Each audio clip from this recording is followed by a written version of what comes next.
commentators, ladies and gentlemen, and non-binary people. Squirrel. It's gonna be, I think. Well, who was it? Squirrel and Kraken, right?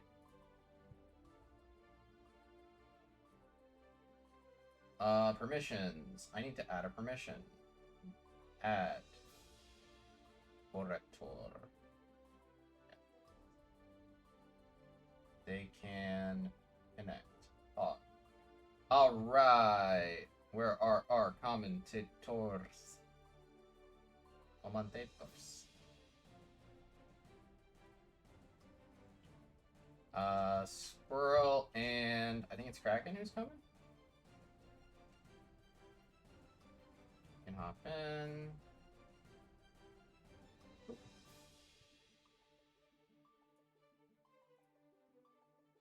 So we're gonna be having the scrubbiest of squirrels and Kraken Atkins. You already know Kraken Atkins has been here before. We're gonna be doing pools. And our first match is gonna be our good friend Jared, who everyone knows and loves. If you don't know and love Jared, you're just an awful person. I mean, what are you doing with your life if you don't know Jared? Shaking my head. And the other one is gonna be Mr. Beans Man.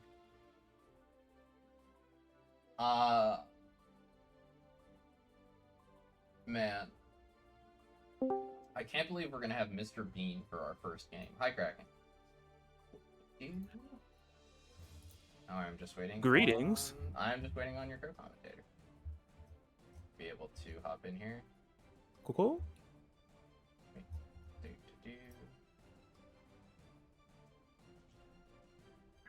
Discord channel.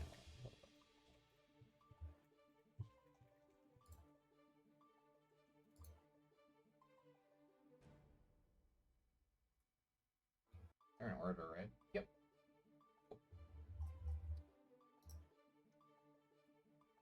All right. Oh yeah, and then I should stream on Discord as well. That's the thing I normally do. Thing.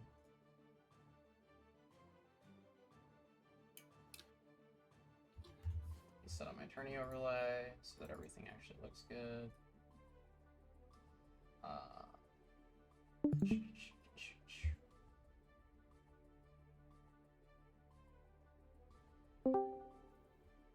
Pudding. It is a squirrel. A local squirrel. The squirrel appears to have joined the call. Hello.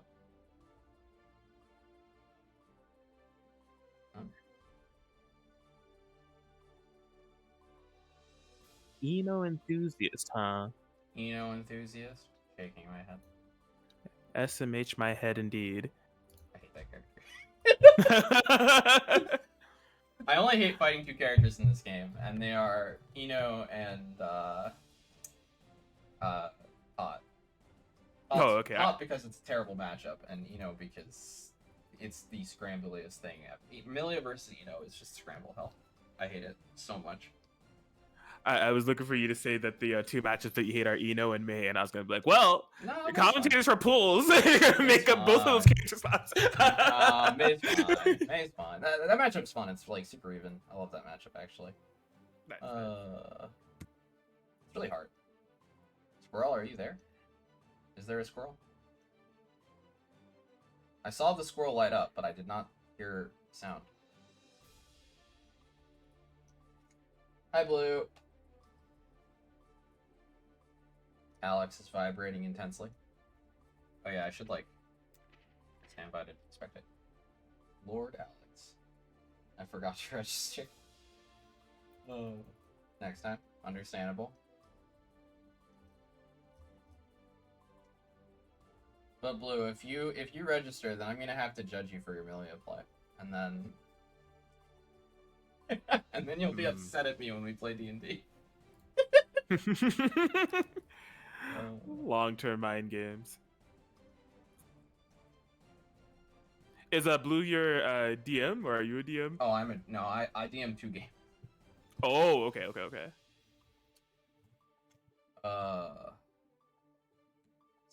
Blue happens to live near me, weirdly. So I was like, hey, you want to come to my local game? And she was like, yeah, sure, cool. And now she's a tree. Nice. Squirrel, are you there? Hello? Hello?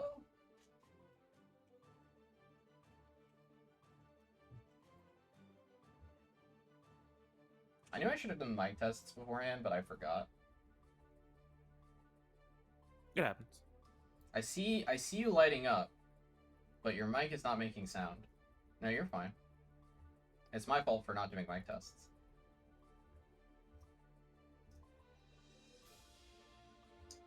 I just felt like playing, so I was just like, fuck it. It's a big emo whooper.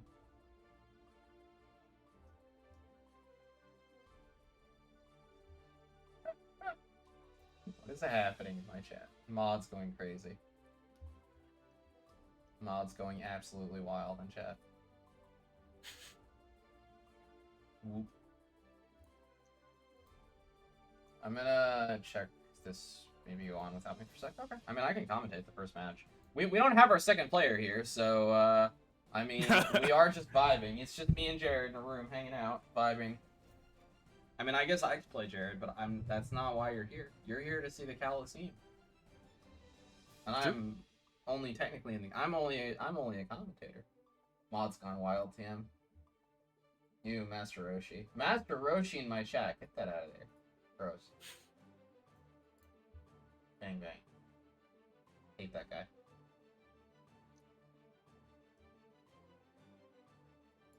Sure, why not? I wasn't serious. I'm not actually gonna play you, Jared. What do you got against Grandpa? He's just like an old creepy pervert. I hate that character. That is definitely his archetype. Yeah. My understanding is that he was really cool in DBFC, but that was after I quit, so. He's definitely on the more unique side in terms of the universal mechanics they gave him and his assist kit and everything. He's pretty cool. But yeah, that was well after I stopped playing as well. I came back much later while I was waiting for Strive, and I messed around, and the only character who I liked half as... Oh. Wait. Was that a squirrel? I think I heard a squirrel. I think I heard a squirrel. Hello? Hello!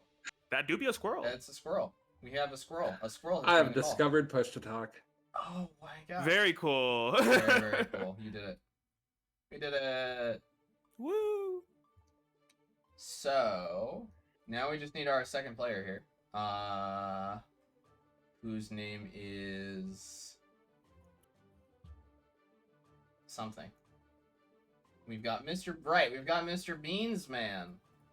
I'm uncertain if this is in any way related to Mr. Bean of the famed show Mr. Bean, but I hope it is, because that would be hilarious. Mr. Bean. So Mr. Bean was a show initially? I remember the movie. Yeah, the movie was based off of it was a British comedy from like, I don't even know, like the 80s or something. Mm-hmm. Mr. Bean first aired 90s. Okay. It was a 1990s sitcom that was just about this. It was just Rowan Atkinson playing a pretty much character who never talked and just doing the dumbest shit ever. I loved it as a kid. I adored that show as a kid. It was really funny. I did watch the movie eventually, but that was like many years after that show ended. I think it was a pretty short show. I remember. I see. But it was all kinds of absolutely ridiculous things. Like Mr. Bean just walks into... I remember one of them is Mr. Bean goes golfing, and he almost immediately knocks the ball off of the golf course, and then immediately, like, he's golfing throughout the entire city as he's trying to get it back to the golf course, and he just keeps playing golf, like, in the middle of the street, out in a military base, in like the middle of a shop, and the ball just keeps going in random directions and he keeps following. That was the kind of stuff that would happen on that show. It's a very silly show. Mr. Bean looked like a nice guy. Yeah, Rowan Atkinson is hysterical. I love that guy. I love that man. He has a face that is made of literal rubber. Like, I do not understand how he makes the expressions he makes. It's truly uncanny. Yeah, I mean, if there's anything kind of characteristic of Mr. Bean that I do remember, it's just looks like an IRL cartoon character. Yeah, no, that is basically, that's true, yeah. And he was the only character. There were no, like, recurring characters. It was just, Mr. Bean does dumb shit, the show. But yes, Rowan Atkinson's face just has this magical ability to become rubber. Yeah, so Alex, if, is Mr. Bean, do we have to DQ Mr. Bean? That just sounds awful. No, Oh, man.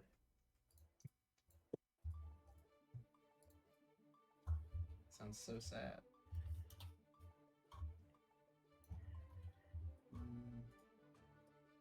We are unfortunately vibing.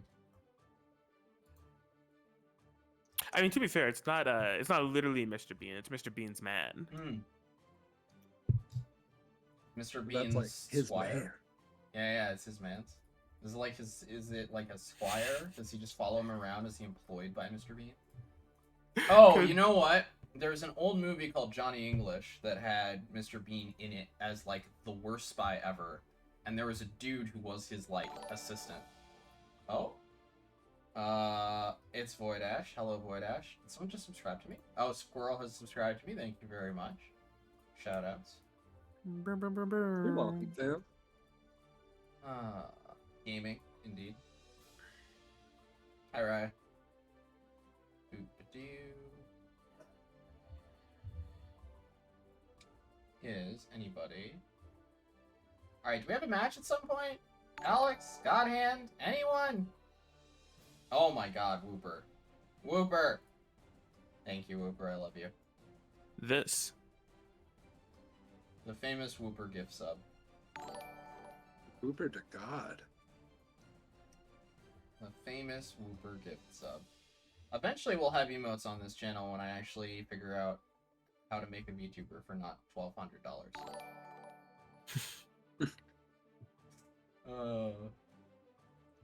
Yeah, and there are some things that may or may not be in the works that have been inspired by Void Ash. Shoutouts to Void Ash and Glass Cody for telling me about this secret software. So there may in fact be emotes in the future of the Deb stream. We're gonna have CG versus TLA. Alright. Well, Jared, congratulations on your win. I'll give it up for Jared. Really good play over here. Hanging Let's out, go. just vibing. Let's go, Jared. Hell yeah. Alright, see you later, Jared. What is that? Alright. So we're gonna have, it looks like we're gonna have CG versus TLA up here. I'm gonna leave you in the hands of the capable voices of the co-commentators, Scrub, Squirrel, and Kraken Atkins. Take it away, guys. Absolutely. Thank you, Mara. Thank you, everybody tuning in. Welcome to Boss Empire Cowlosseum for, as previously mentioned here, we have the Eno enthusiast, Scrub Squirrel on the mic, and the average mate enjoyer, Kraken Atkins. Scrub, nice to be on the mic with you. How are you doing today? Doing well. How are you doing today?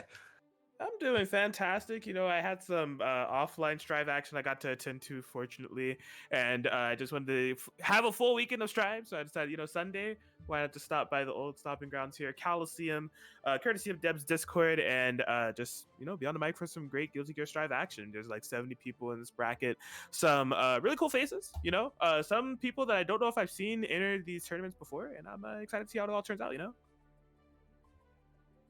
I am beyond excited to see how it all turns out. It appears that we have a slight mistake in the titling. It is actually Coliseum 6, not 5. See, so I think I'm just gonna completely blame myself for that. I can't read Roman numerals, dog. Like, I think it's a 4. Like, yeah, that's definitely 6. The V's and the I's, it's impossible. It's all good. It's all good. Let's see. We are still waiting for one of our competitors. We've got...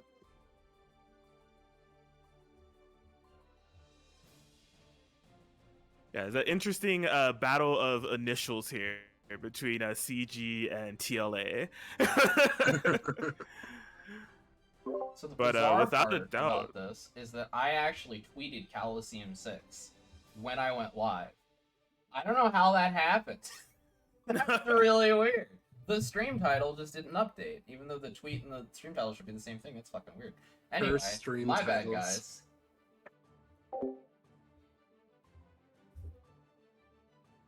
wild. But yeah, I mean, if there's anything we could say about CG and TLA, and I mean, I've seen the name CG before. Definitely a very competent strive play. They both have very fantastic winners round one sets. You know, they were both able to get their round one victory. CG getting the round one victory over IOLC. And TLA getting the victory over Hourglass as well. I haven't seen CG play in a minute though. If I'm not mistaken, I've seen him been playing a lot more Melty as of late. Do you remember CG's character? Unfortunately, this is a new one for me. I am actually completely unaware with CTD. I did follow a little bit of and did learn about the Melty, but this will be a new one for me for Guilty Gear. Yeah, I wanna say Slow Bad Guy if I'm not mistaken, which is like Oh, you go. Oh, they're right there. damn. Very cool, very cool. So yes, we are underway. Cowlosseum action getting started right here for you. CG versus TLA. Gonna be Soul Bad Guy versus Giovanna.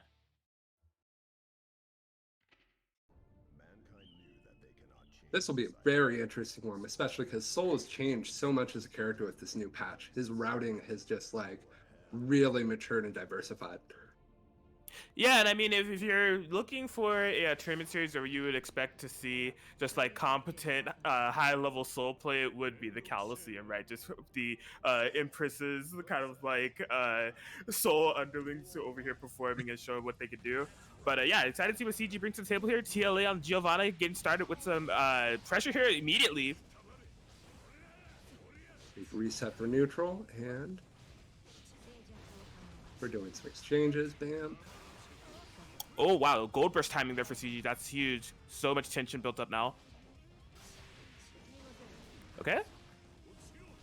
Whoa, that's a big DP, babe. Maybe not the biggest in terms of damage for this punish, but still going to be highly significant. That was valuable, though. Yeah, CG, that gold burst tension that was built earlier, looking to cash in some of it previously on the BRC. That time on the PRC, there was a little bit of a botch confirmed, but not the worst thing in the world. Big throw. No ender after that. Bruh, how did that hit behind Soul? That was awesome. Oh my gosh, no complaints here from CG as they able to take that round one. Okay. Good 3 TLA really defining the pace of the match. Oh. Okay, yeah, just Brace doesn't want to end up in the corner, I understand. CG bursts right back. Oh, yeah, that's that big Bandit Bringer change as of this patch, being able to have it as the old way, the Rekka, stop early, allows for a lot of good conversion mix-up opportunities. Oh, nice approach there with the double throw there from CG. Okay. Well, yeah, it's a kind of interesting pacing of match here, because we could definitely kind of tell that TLA is trying to be a little bit elusive of how they approach. You know, not really. We don't see a lot of the 236Ks in terms of how TLA is looking to approach on the ground or anything. It's more of like dash up button or like the block string into the 214S with Giovanna, kind of mix up CG. But I think CG has had some fantastic counter pokes, like really hitting those Soul 5Ks in very opportune situations. Oh my gosh, yeah, you can see CG got chased down already with the Soul 5K. Gonna force a burst out of TLA early. Doesn't want any of that momentum to get started. Oh my gosh, nice whiff punish. Oh my gosh. Oh, but again, we saw that happen previously as well. Whiffed burst and TLA not having the proper conversion, but still gonna be able to maintain his corner.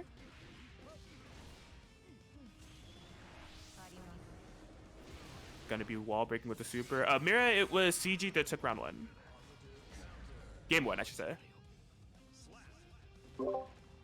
Wow. TLA fighting for their life.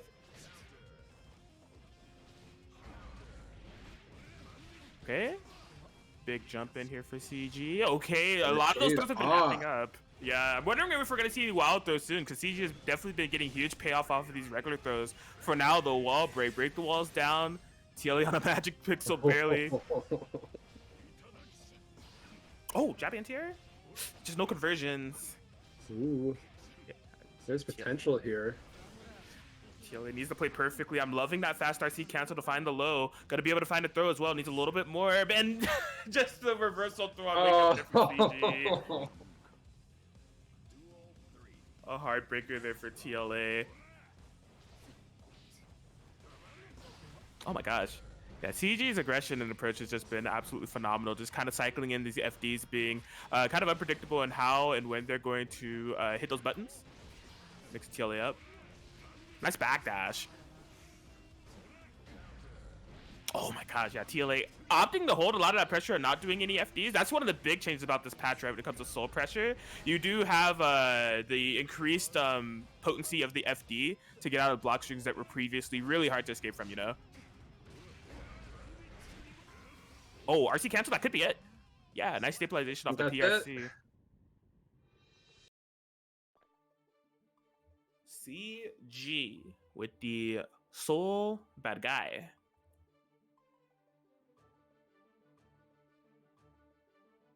Yeah, I think all around CG is just picking their spots very well. You know, there's spots in the game one where it did feel like TLA was finding some good opportunities to get some of the Giovanna pressure going. But in terms of looking at that game two by comparison, it feels very CG centric. Like CG is really forcing TLA to kind of play in reaction to what CG is bringing to the table. A big counter hit on the round start here.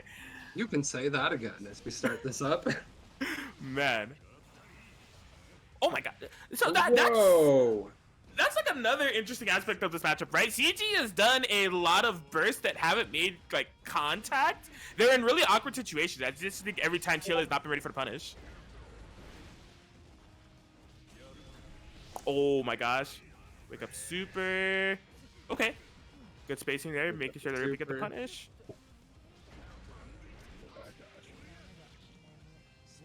Yes, the early bandit bringer cancel to make sure they're able to get that round and put themselves at game point here, CG. Oh my god, I like the idea there for TLA, trying to go for the 6P round start, but an unfortunate clash.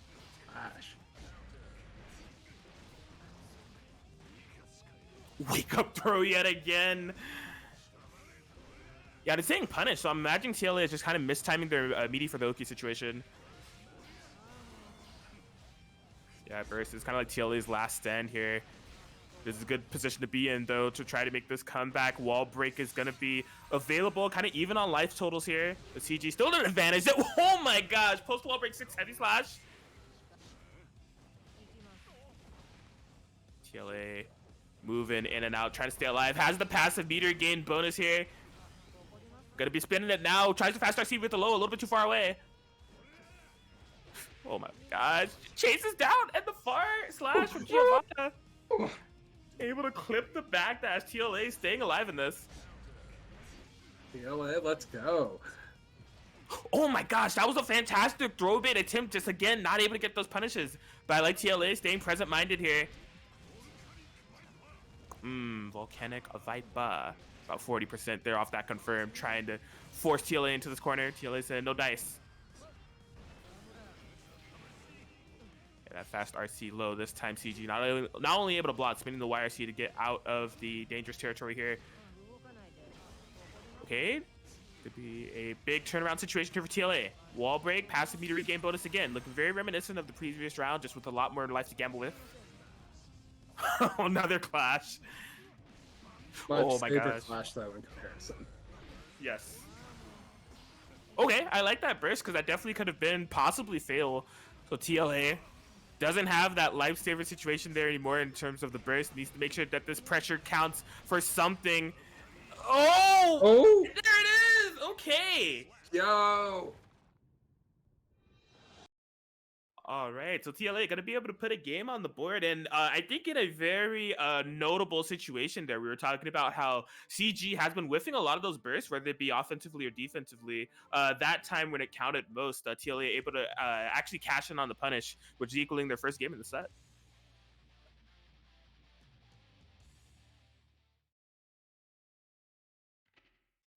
Got some good resiliency for here from TLA to stay alive in this set. It's going to be a reverse sweep if they want to stay alive in this winner's bracket, but it looks like that they are, getting a little bit of confidence, just staying in it, and has the right mindset to do so if possible. Uh-oh, the jump in CG. Another one of those deadly throws. Oh, no, help. Help. Right? That's help in the corner. Oh no! Help! Want to save her? My sentiments exactly, but I guess this is going to be TLA's sentiments is going through their head as well.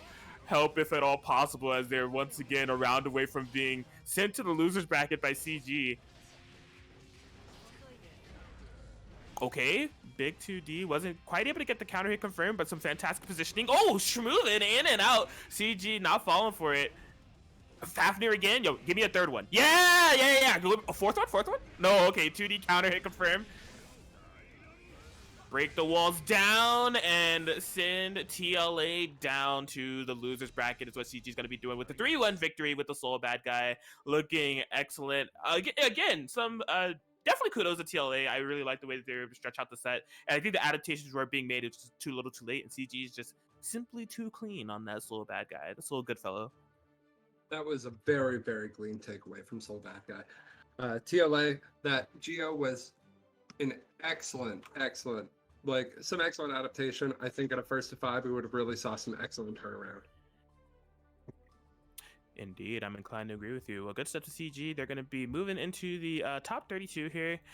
Very stacked bracket here that we have here at the Boston Empire Cowlosseum, as per usual. This has been a very fantastic PC series that has been running for the past couple months or so for people to just kind of come out, grind, attempt to get stronger. And I really love the Discord community here of just how welcome and helpful everybody is. The Netplay channel is always popping. I can log on and find games at any amount of time when I'm getting off work or anything. Just really kind of love the community and loving the tournament series that's formed around it.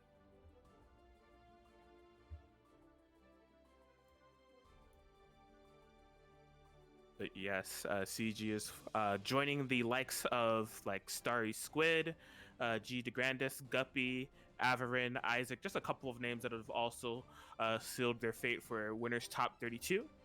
So good stuff to them. 70 attendees here for this Cowlosseum bracket here on a Sunday afternoon. For me, it might be evening or maybe even morning. I don't know the time zones here, but it's afternoon for me. Well, if you look right out the room right now, the weather is great. It's clearly midday. True. Yeah, it's midday for me, over here in West Coast today. Oh boy, I do see another Soul Bad Guy stepping up to the plate. Has the Ash Ketchum hat and a swordfish. That is so the most terrifying presence from a chibi I've ever seen in my life. Ooh, or a Nago.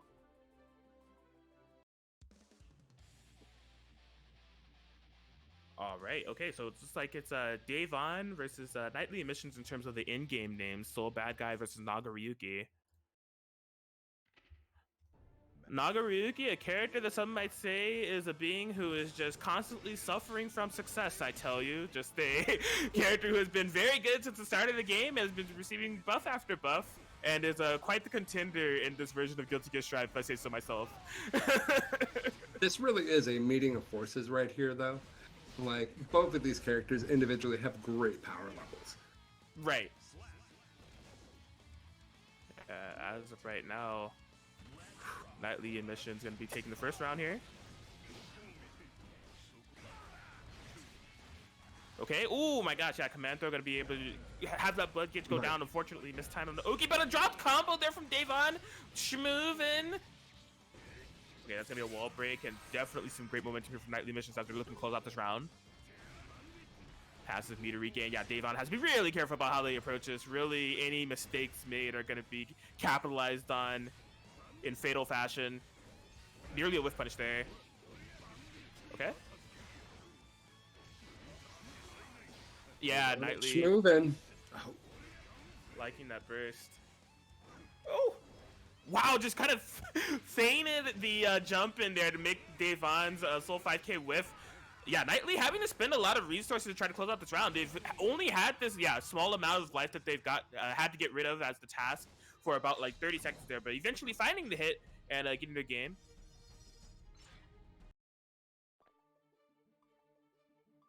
All right. Knightley switching things up here with the Naga Ryuki, just kind of showing off a bit of the presence that Naga Ryuki has in this patch. We saw a lot of the command throw, and even that new little DP Rekka Slash that I know got buffed in this patch this time around as well. But truly, the blood gauge management here from Knightley is definitely what's coming into play as well. Just really timely opportunity for going for that command throw. Make sure you're not overcommitting to any specials or anything. Solid stuff.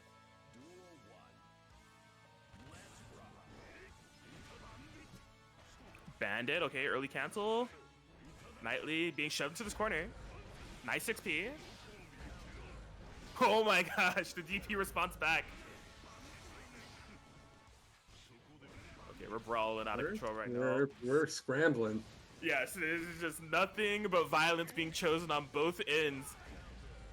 Oh, very pristine backdash there from Davon. Almost able to guarantee a kill there. A little bit too far for the RC cancel from Knightley, but I'm loving the counter hit 2As from Davon to get that first round. And excellent, yeah, good turnaround.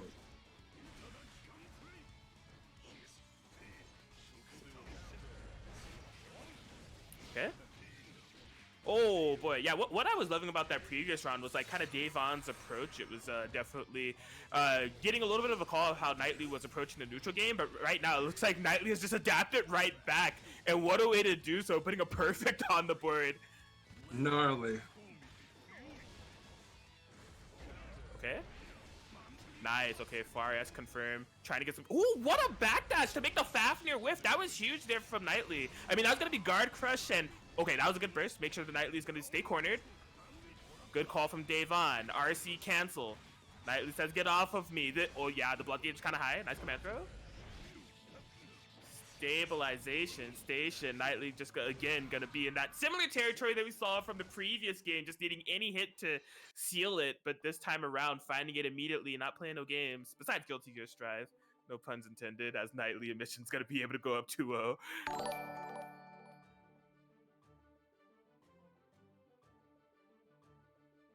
All right, so yeah, I feel like it's gonna be up to.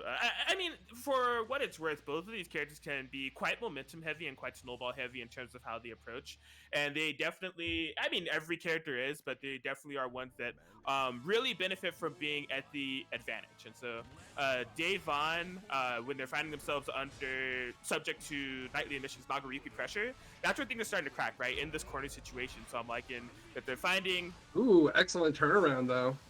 Yeah, ways to get out of that corner. Not only that, Knightley has been very good on the blood gauge. This time going a little bit too much dip on the chip, popping and losing 50% of their life.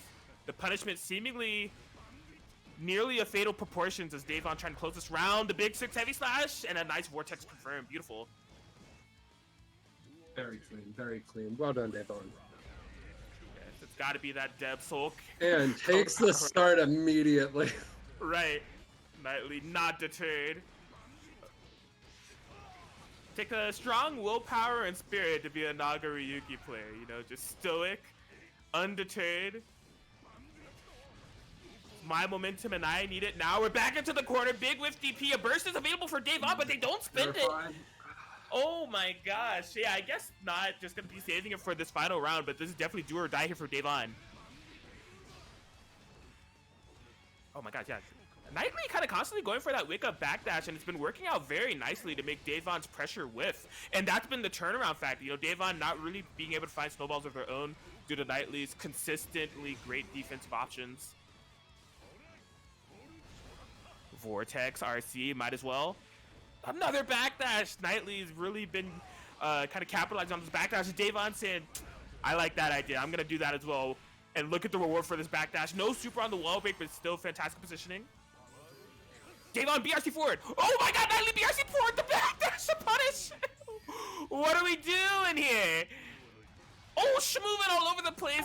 The command throw. Yeah, I had to make sure to stop this man. You can't stop this man. Oh my gosh, that was very insane sequences going on there. It looked like some Dragon Ball Fighters vanishes shenanigans going on, but it was Knightley that was able to come out on top, 3-0 victory, and looking very solid on that Nagoriyuki. I love that.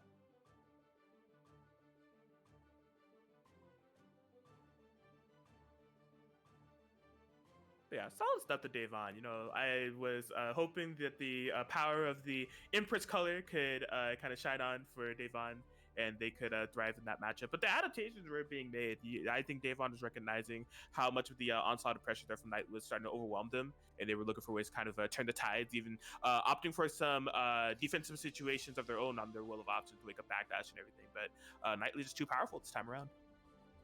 Naga's just a terrifying character when you're on the defensive end of him. Like, your opportunities to challenge and the like are like very small in my experience with him.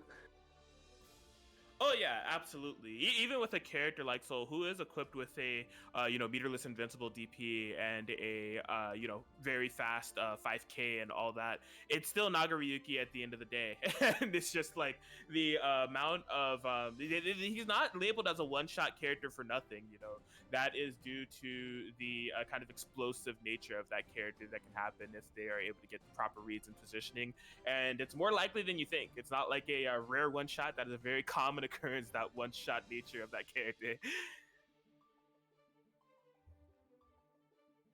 When you see it, you either love to see it or hate to be on the other end of it. Hey, as I said, Nagoriyuki players suffering from success. It's the simple way to put it.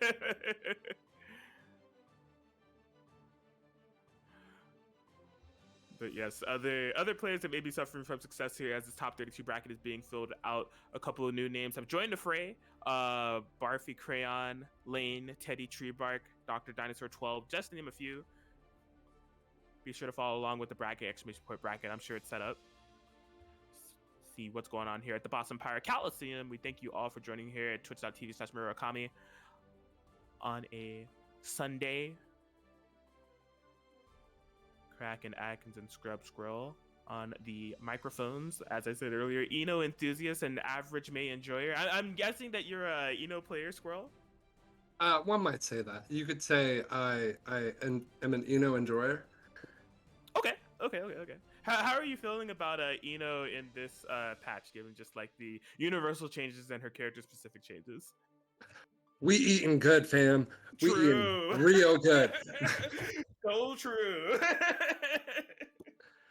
Like, Eno herself wasn't directly changed very much. Actually, the changes to her were pretty minimal. Note is an extremely valuable change to her character in this patch. However, she is a huge beneficiary of the universal changes for like air routes, or with medium counter hit being for jump slash jump heavy. Yeah, I would say when I first saw the universal changes, the immediate kind of things that popped into my head was just like, wow, this is really going to be like beneficial for Milia and Eno. And like rightfully so, those are two characters that have been eaten very good, as you said, in this patch. And yeah, I think even combined with their previous patch change, I think it was from the patch before 1.10 where they increased the hover dash movement speed. That one was just like, when I saw that, I was just like, oh man, does she need this? I mean, yeah, but like, I don't want to block this. No. Eno absolutely needed that hover dash buff. Like, she was moving through molasses before. Oh, I'm glad she was able to just simply attach the jetpack and just start zooming around the screen. You know, that's good for Eno players, but it's not bad for my dome because I'm getting cracked by overheads all the time now. Like, the Oki situation is awful. It has gotten to the point to where like the way I play the Eno matchup now is completely transformed. Like, it's very similar to how I currently approach the Leo matchup of like, as soon as they hit me, I just burst. Like, as soon as it touches me, I literally burst. I'm just like, nah, let's just play neutral for longer. I can't let you get started. Like, you're just willing to go for the further gamble of like, you have to earn it one more time. yeah, I'm just like, let's play the neutral for longer. And I mean, all things considered, you know, I'm playing May. You know, I have a pretty decent time in the neutral, although it has changed quite a lot with my changes as it pertains to the Eno matchup. Changes. Yeah, it's the Dolphin changes or something else. It's really kind of changed the aspect of matches that I didn't think imaginable, especially against the Eno and Ramlethal. It's something else.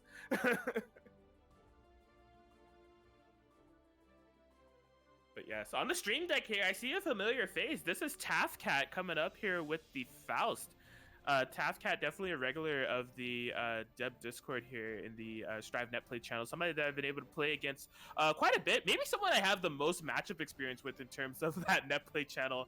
They're always searching for games. But the last time I played them, I even let them know that I was really impressed with kind of the developments they've been making to their Faust gameplay. Like, a lot of it has evolved quite nicely, and I think it's also been in tandem with some of the patch changes that Faust has been able to receive. But Taff has some when Taff, I'll put it this way, like, we played quite a bit, and every time that Taff pulled out meteors, I got hit. Like, whatever was the follow, I was just getting absolutely schmixed. I'm like, yo, please stop. And Faust just absolutely does not give a fuck about your ass for stops. It's true. It's true. I mean, maybe it's just a matter of like not being able to hear. There's a paper bag over my man's head, so it's like kind of impairing the hearing ability. Cannot hear your cries for help. Just simply focused on the matter at hand, melting you. Faust is here to heal. Faust is here to heal.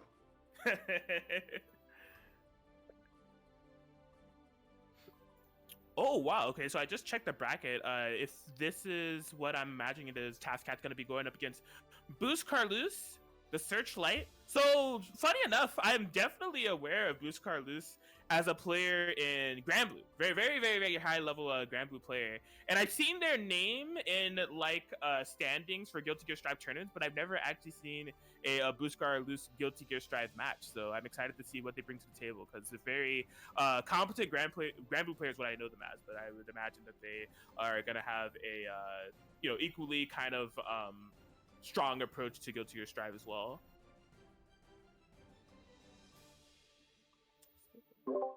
Playing great. I want to say Lil Wayne. I want to say they are a Lil Wayne player. I'm trying to remember who they play in this game, and I think they might be Chip, if I remember correctly. I could be wrong about this, but they've been like a mainstay for Cowlosseum since. Yeah, it is Chip. That's right. Nice. They're gonna have Chip versus Faust. Cool. Yeah, Chip, one of those characters that like is just I think it's a very polarizing character at the moment. People can't decide if because at the beginning there was a lot of say of like, yo, Chip is like the best. He's the best character in the game, or like definitely top 3, way too overwhelming. What do you do against this character? And I think what has happened is like people have not only gotten a little bit more comfortable fighting Chip and just more comfortable with the game's engine, but Chip's patch history has also kind of greatly influenced the character. But he's a little bit of a wild card. I think he's still definitely a loose cannon, a glass cannon, mind you, that can mix you up to no end and just like really kind of a snowball a game from beginning to end. But I think just like the kind of high damage has always been a proponent of this game significantly makes his risk reward and dice rolling so much more risky, you know?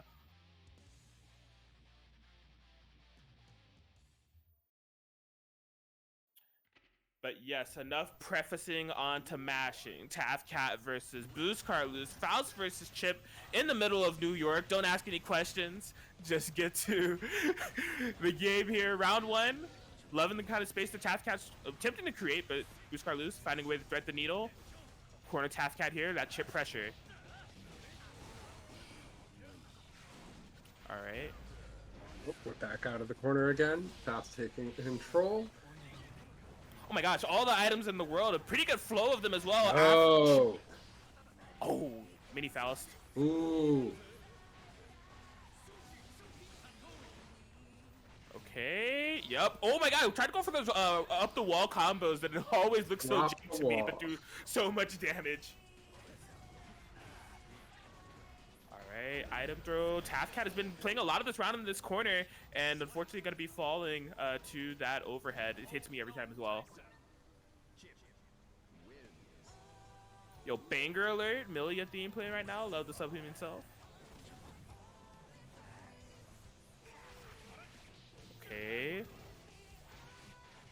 Okay, yeah, I'm really liking the way Boost Carlos is kind of mixing up their approach here. They have been taken to the skies to navigate over Taffcat to keep out with these long-range normals, but a nice back throw to kind of corner here Oh, what did I say? Yo, that meteor. What did I Oh say? When no. Tafcat throws the meteors, it's party time. What an air throw! That was very good recognition from Tafcat. Oh my god, that throw was on fire. What do you do? Where is Faust Wow. right now? And how did Buscarlus block that? Okay, mix. Oh my gosh, tried to shimmy with it. A little bit too much recovery there for to get away with that safely. Tafcat with the whiff punish as well. Oh, fantastic use of that PRC. Cancel from the super. A Faust option that has been a lifesaver ever since it's been discovered. Great stuff there from Tafcat. Started around overhead. Typically speaking, when you get hit by that as a normal character, you're like, oh man, I can never let that happen to me again. But as Chip, you're just like, oh, that's a quarter of my life gone. Cool.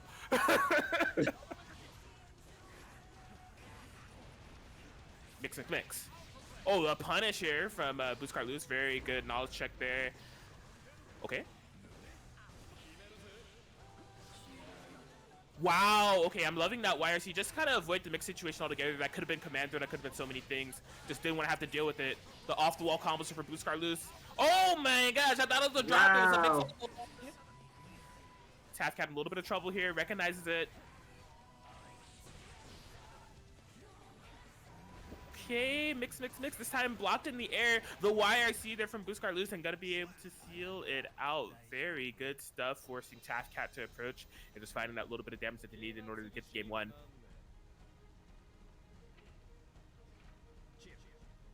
But no, not for nothing. Super back and forth. I really had a hard time kind of predicting who's going to be able to take that. I'm really loving the decision making on both ends here. It's really kind of like a fly versus fly swatter type of match going on here, where Buscarlus is the fly, just kind of pestering Tafcat, navigating throughout the fly swatter that is that Faust scalpel, and Tafcat just trying to pin down this fly, lock them down and just swat them. I mean, that swat is going to be fatal. Like, all it takes is one swipe in order to kill a fly. And that fly being chipped is just like, if you're able to catch them, despite how tricky they may be in the air, it could be done. But really, definitely some high-level play that we've seen throughout the both of them.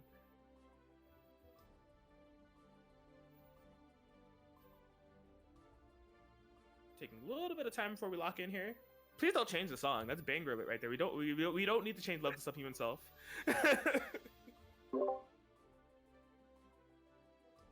Ah, I see.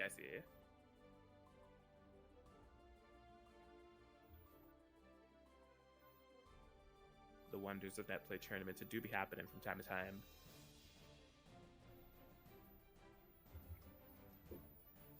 Yeah, sorry guys. We're having some connection issues, trying to sort it out. All goody, all Gucci. We appreciate you all for sticking with us here on a Sunday. It's not a Saturday. I'm getting my days mixed up here now. It could be. Time is a social construct. It's true.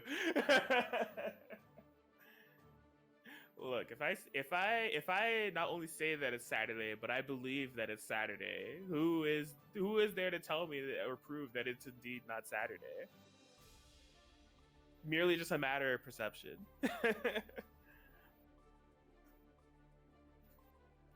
But yeah, it's an exciting time for Guilty Gear Strive for this to be happening on a Sunday. I guess why I said Saturday is just because there's like a lot of my mind of what happened yesterday. As I said earlier, I was playing some offline Strive, but not only that, it was a big day for Strive on the macro scale. Red Bull Kumite. That happened yesterday, a very cool kind of invitational tournament that happened. 8 super strong players, and it was Gold Lewis at the end of the day that was able to kind of seal it out. But not only that, we got the announcement of Happy Chaos joining the fray. A interesting character design that I like. He looks cool. I just don't know what he does or how he plays. I'm gonna need to breakdown video because like he has a shotgun and his theme is awesome, but like what does he do?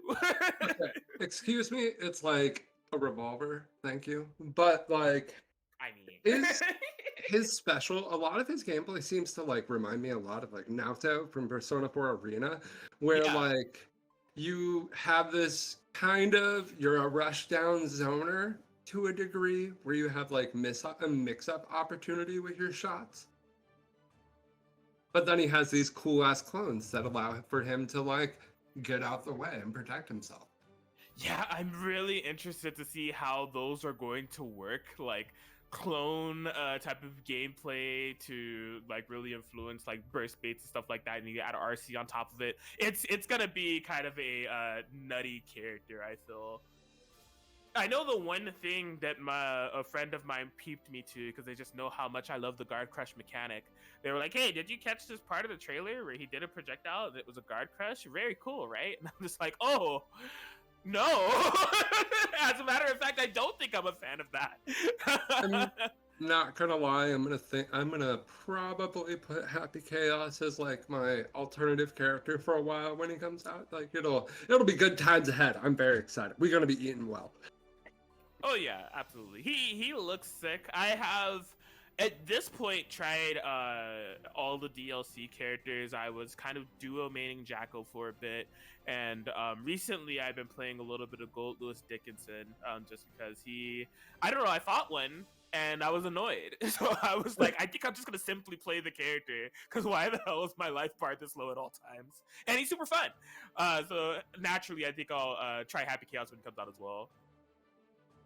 He looks like a zoner to me. He looks like a trap-based zoner. I know some people have been... I've never played Persona Arena, but some people have been comparing him to Naota from that game. I'm both very happy and very sad about Happy Chaos because he looks nothing like Elfelt, which means... Sorry, fam. Elfelt's dead. Well, no, it means that there's a very good chance that Elfelt will actually get back into the game, but it also means that I have to wait longer to play a character who plays like Elfelt. So I'm very, I'm like happy and also like, all right, back to the waiting room. I feel that. But I mean, also to be fair, and I'm just playing devil's advocate here. When it comes to the Valentines, all of them have gotten really significant reworks. Like Ramlethal was like nothing like Exit Ramlethal. Jacko's like nothing like Exit Jacko. So to be with fair, Elfelt coming, I'd be really interested to see their take on her for Strive. You know, I would. I really, really want to see what they would do with her for Strive. I mean, like honestly, I'd probably play her regardless of how she played. But I mean, it depends. I want Elfelt and I want Asuka. Those are the two characters that I really, really want. Until then, I'm probably just stuck on Milia. I thought I was going to switch to Jacko. I thought I was going to switch to Jacko, but I do not have the brain capacity to play Jacko. Oh yeah, that character's a commitment and a half. Yeah. I mean, you heard my earlier statement where I was just like, I was duo maining Jacko, and then I came to the realization of like, well, if I really want to play this character, I have to main this character. And yeah, you have to sell your soul. I'm gonna do that. You have to sell your soul to that character, or you will never like learn her. And I was just... I don't have the brain power or the willpower to like play Marvel vs. Capcom like Jacko.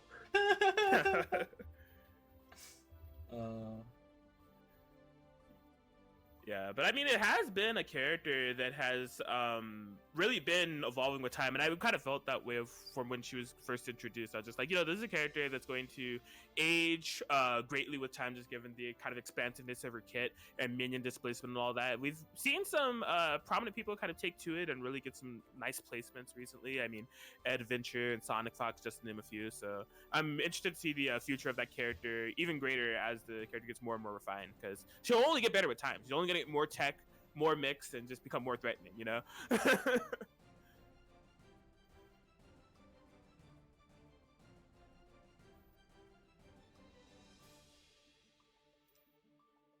Yeah, the character I don't want to see is Jam.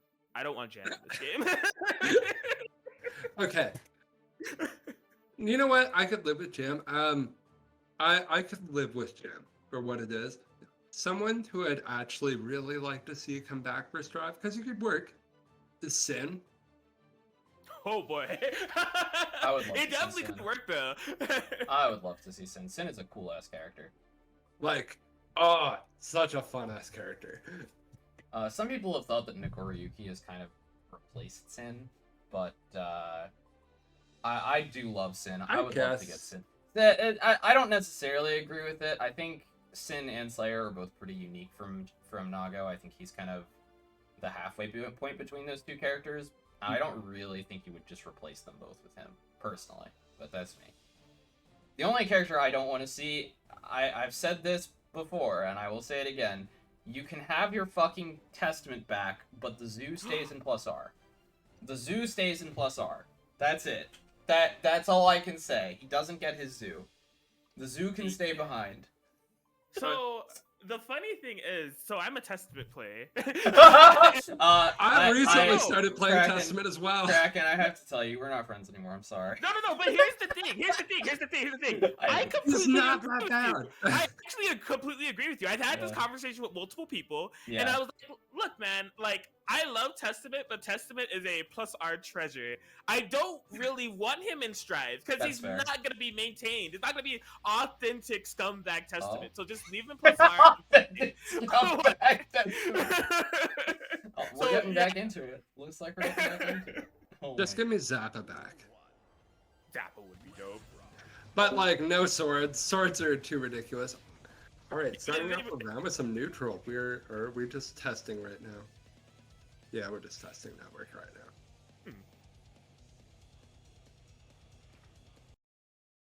Yeah, I mean, I think Zappa, like the level up system and all that, could be cool. But yeah, I'm gonna agree with you there. There would have to be a cautious approach to how we balance swords in 2022 or 2021.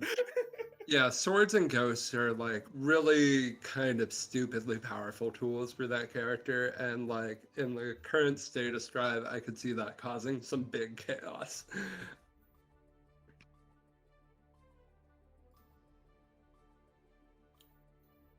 Yeah, it's just like I think I'm more a fan of the idea of plus R characters, like accent core characters returning, than like extra characters. Not because I don't like extra characters, but just because like we've seen like Anji and like kind of like the reworking of other plus R characters, of how refreshing and like beautiful it is to see them in a modern day Guilty Gear. So I want to see that treatment for others, you know, like Ava, Dizzy, or not Dizzy, sorry, Bridget.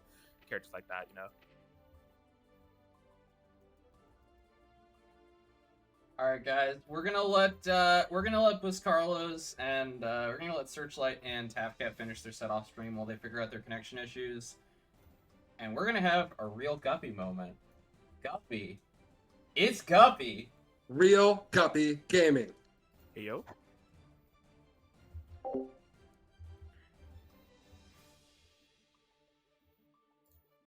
So yeah, if that's Guppy up there, then that means they're going to be going up against G the Grandis? Grandis versus Guppy. All right.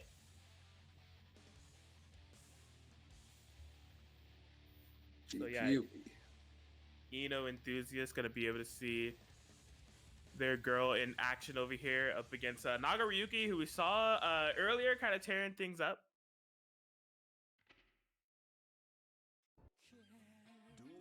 Oh, you know, in the game, by the way.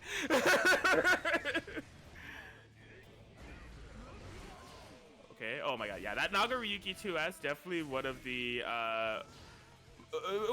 best normals in the game. Really, just like the way that it sweeps the floor, the amount of space that it covers, and the way. Are we good? There's some type of issue going on here.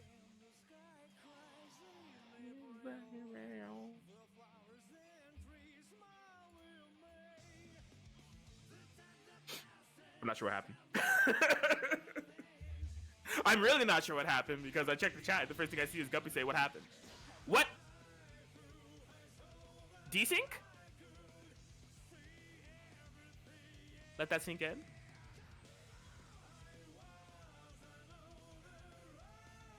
What?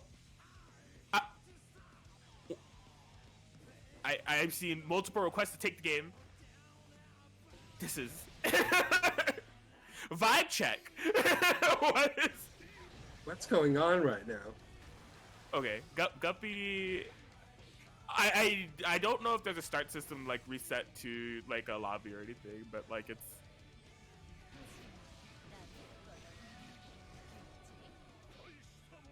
Okay. Yeah, desync was my idea of what was going on. Because it just, you know, you can kind of tell a desync game once you have the subconscious mindset of that it could possibly be a desync. Because before that, you're just like, man, this is a really oddly paced match. Why did they do that there? And then, like, after a while, you're like, oh, could be a desync. That could explain why this feels so offbeat.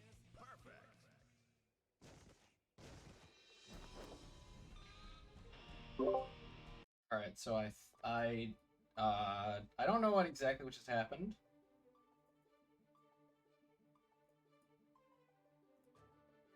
I wish I could tell you guys. I mean, we're I think literally wait, everyone is confused right now. Are we going downstairs? We're going downstairs. Oh, okay. There's mass confusion and hysteria amongst everybody. Even the chibis are going all over the place. We need to go downstairs. No, Can't be on the mid-level. Mid-level bad. Basement good. Yo, final boss mirror approaching it. No, I'm just kidding. Nope. All right, we should, I think, be having the game. Sorry for all the technical confusion, folks.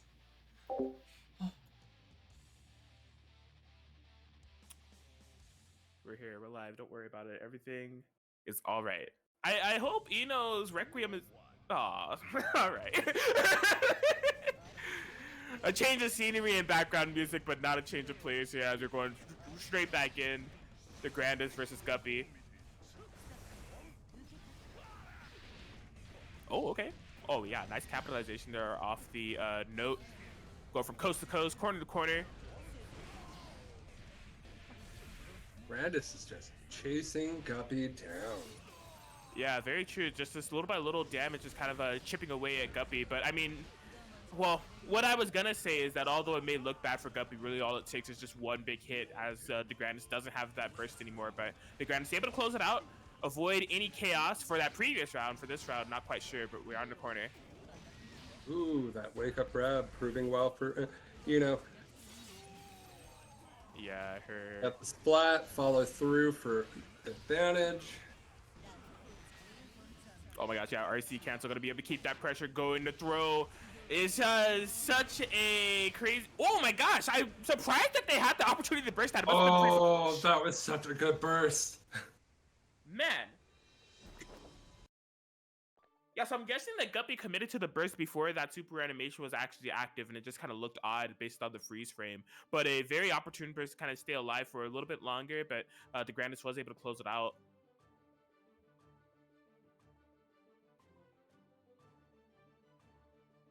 Yeah, that was a great kind of cycle of options there from DeGrandis. Something that I always like to touch on when it comes to the way that Eno opens you up. I think as a defender, you're so kind of keen on being on the lookout for the high-low game. But really what makes very quality pressure is the way that they implement throws into their strike-throw game as well. And that was definitely a big case for DeGrandis. Just kind of mixing up those throws here and there really adds layers to Eno's mix-up game and makes her all the more deadly. More so than she already is, right? Mm-hmm. Okay. Love that snipe off the missed dive there. I mean, DeGrandis is just kind of flying all over the place here, really kind of utilizing those dives to influence where they are on screen at all times, but this reversal super could change the tides quite a bit. Guppy going to be able to fight their way out of the corner, even up the life bars as well. Oh my gosh, but how have we found our way right back here? Stroke with the RC cancel. Hitting him with the sourdough bread right now. Oh, beautiful 6P. Guppy. Oh my god, yeah. I was feeling like the energies of a RC, maybe a YRC, were going to come into play just given how low the life totals were. But unfortunately, Guppy not able to spin that tension before the round ends. Oh, tried to go for the Mario Kart double dash command throw. DeGrandis having none of that. Gold burst. Okay, now we're gaming. Yo, you gotta be careful. You're about to pop. Yeah, you can see the constant whiff. No!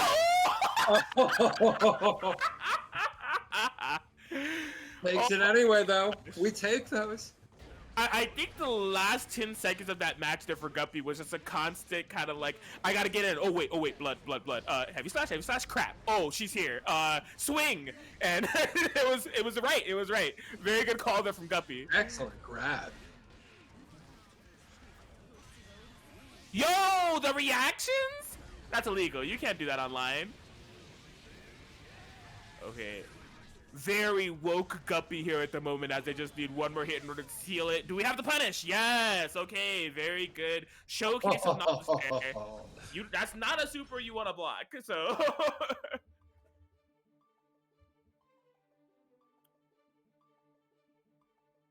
All right, Guppy.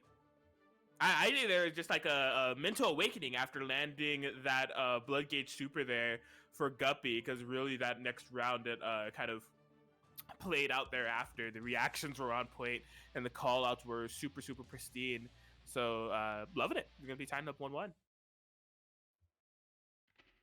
Guppy is showing some real clutch use of those overdrives. Indeed. Okay, loving the counter poke after a stroke. Recognized wasn't the heavy version. Wasn't afraid to hit those botones.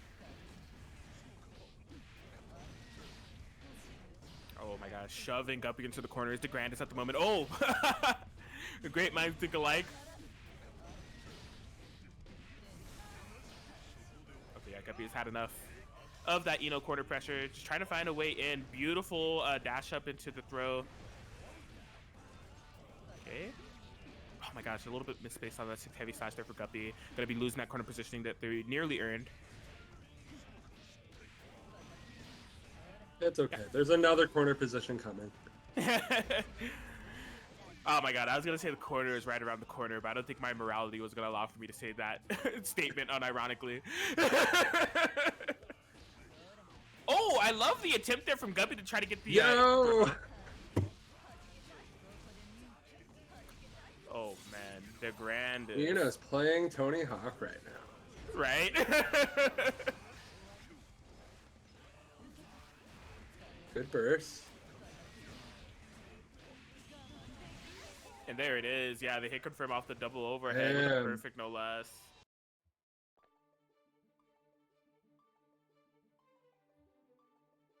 Yeah, and I feel like overall, I just like the Grants' just approach to this matchup. Like, we've seen Guppy going to those Nagaryuki buttons, whether it be the 2 heavy slash or the 2 slash or even like the 5 heavy slash. Like, they are putting the buttons out there, and those are Nagaryuki buttons that are very prominent in any match that it could possibly happen. But the Grandis is really kind of utilizing that Eno mobility to weave in and out and perfectly navigate around those buttons, just causing Guppy to whiff. And then what happens from there is a punish into Okie Dokes into, man, how did I just lose 60% over 3 interactions? Like, the Grand is implementing that playstyle really well here as they're a game away from being able to take the set. Honest Eno gameplay. I mean, if that's what you want to call it, you know. If we should believe the Eno enthusiast. You know, I just like to gamble on RPS. Rightfully so, I respect it. Yo, another one? Ooh, oh. Guppy is 3 for 3 on those reaction supers there, 2 of them being in blood gauge. Keep on rocking.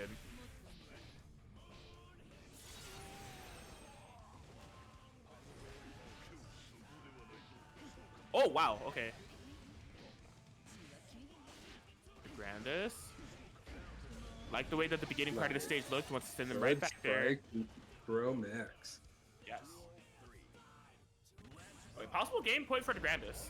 Oh my gosh, counter hit starter here off the Beyblade. This is huge. Yeah, the Grandis doesn't have any burst available. So what a way to start things up. Oh man. Half health gone. We're back in neutral. Bonus. Beautiful speed. We're trading. Not so good for Eno at the moment. Yo! Yo! Yo! Whoa! They both That infiltrate whiffed each and other. that connects. Oh my gosh, I don't think either side was expecting that interaction at all. So the thing is that Megalovania has invulnerability to it that extends a lot of past of like fast supers. Mm-hmm. And just you run into these interactions where just Megalovania cancels out. Or hits them on the whiff of their super.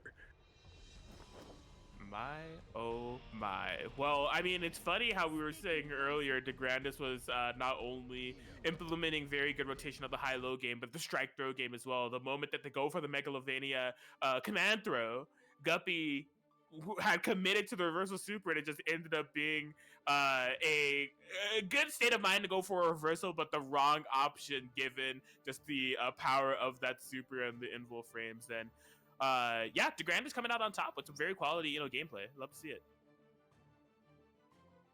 We love to see an Uno play well.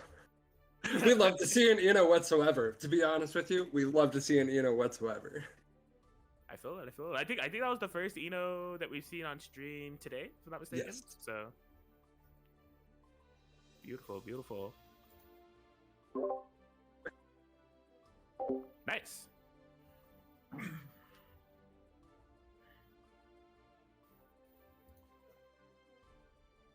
So yeah, DeGrandis moving on to fight the winner of Nathan's and Crimson, as we are settled into the top 32 here. A lot of the top 8 qualifying matches are kind of underway as well. I see Teddy Treebark, Barfy Canyon, Star Squid, Heretic Magic, RB, and Dr. Dinosaur 12, just name a few.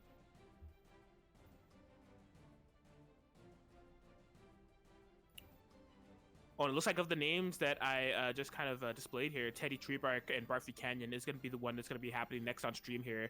I see Milia locked in. On the other end, I'm not quite sure yet. Let's see. Hey, yo, Giovanna. Okay.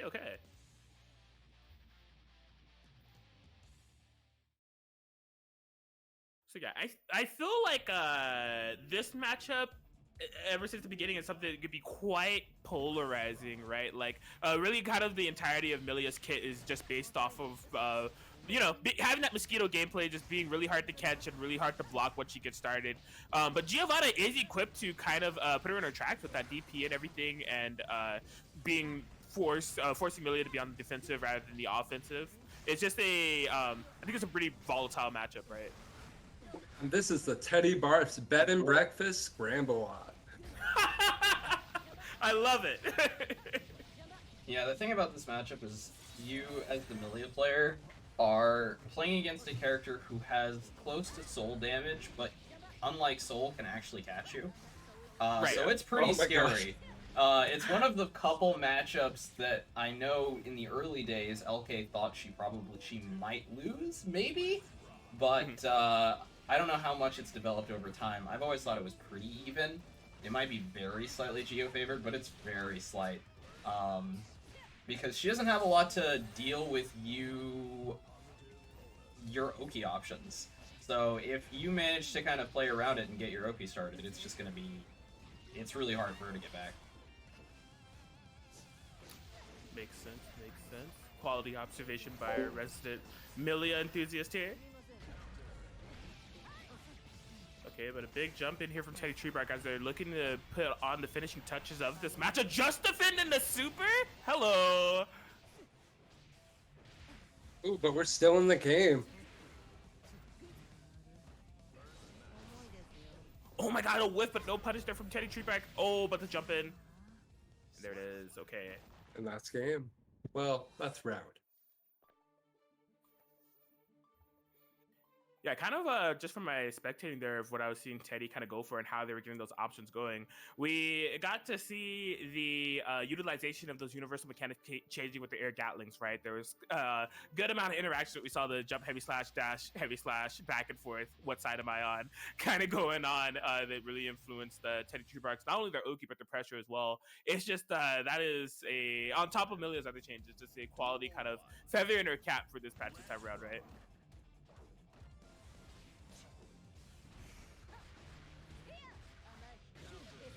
What? Oh my! I think Teddy reacted and thought that was a hit rather than a trade, and just unfortunately wasted that burst.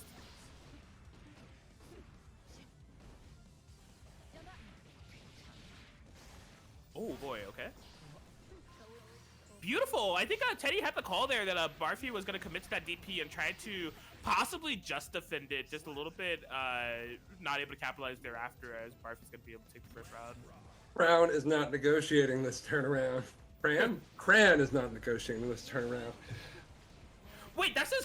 I think I've been calling them Barfy Canyon. And I think I've been saying Canyon this whole time, too. This entire time. Whoops. My bad. Okay, double lush shaker. Ooh, Teddy is not playing around whatsoever.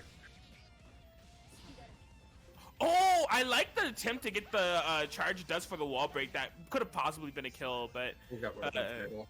yeah, still able to pull it together here.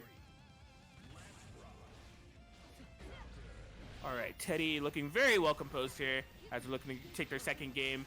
Put Barfi in the blender situation. Oh, a little bit of a kind of off-kilter heavy disc there, but keeping the pressure going regardless. As you can see, just constantly making those decisions, constantly making it hard for Barfi to find a way to lock down this Milia, but throw was one way to do it. Counter. Okay, side swap. Trying to influence Teddy to simply hold the corner. Teddy saying, no, I have some decisions to make if you're going to allow me to be in a neutral state. Oh, beautiful stuff. Just right when you were thinking about what could possibly be happening on the defense at throw. Man, if there are two types of players that I would really hate to be doing left-right mix-ups on, it is actually both Geo and Milia. Both is supremely in tune with it when they're like piloting their characters well. Like, dang. Yeah, I mean they're definitely both well equipped to kind of get play with your head in terms of like the left-right situations, right? A little bit in different ways. But yeah, both very. Defensively, both of them are probably some of the most prepared characters to defend against their own shenanigans or defend against each other's shenanigans, at least in their basic blocks. Right. Okay, beautiful frame trap. A little bit kind of timid there on the confirm, but still keeping things going. You can see Barfi filling it. What? That's obscene. that was just a simple Giovanna 5A that clearly hit at the end of her hairline there. Why? Jab anti-airs, huh? Okay, I'll hold that. Oh, this might be game 3. Yeah, Teddy Treebark, pretty much on game point here. All right. Keeping Barfi locked down in this corner. Another heavy disc. Tandem tops going crazy right now. Nice IADs here. Yeah, just kind of really keeping Barfi on their toes of like, am I going to run up for the throw? Am I going to do an IAD? What's going to be? Gold burst! Oh, I think that's going to be safe. Yeah, forced to commit to the RC to make sure this wasn't the end of the road here for Barfi. A blocked YRC. This could be big. Oh, the big meaty charge dust. Okay, yeah, Teddy's saying things are getting a little bit too out of hand. I'm going to spin this burst, just kind of solidify my round here. But Barfi is not being deterred on the aggression. Just keeps going in. I will never stop going in, says Barfi. Oh, let's go, Barfi. All right. Jab at here. Look, I'm upset. Go! I'm upset.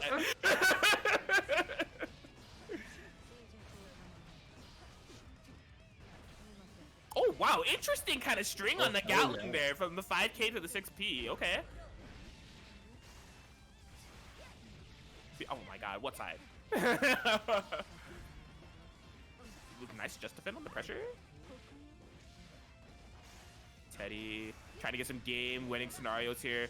Cycle up the knockdowns. Okay, will be a wall break. One more hit. Jesus. Could be the oh my God! All of Giovanna's A normals is coming in so clutch when it comes to anti-airing Milia. Seemingly, but the big charge fight dust making contact again this time. No! The burst barely saves Teddy. Oh my God. This is anyone's game right here.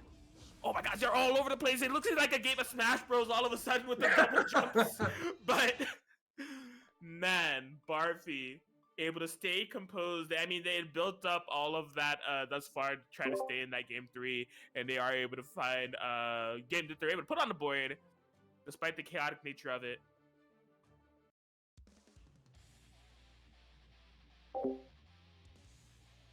Okay. But yeah, I'm liking a bit of. I think that has to be a confidence booster there for Barfi because it was feeling like a very momentum heavy Teddy Treebark pacing there that we saw throughout the entirety of the set. But Barfi showing that they're capable of making these adaptations. We're seeing a lot more anti-airs and some better defense on these mixed interactions.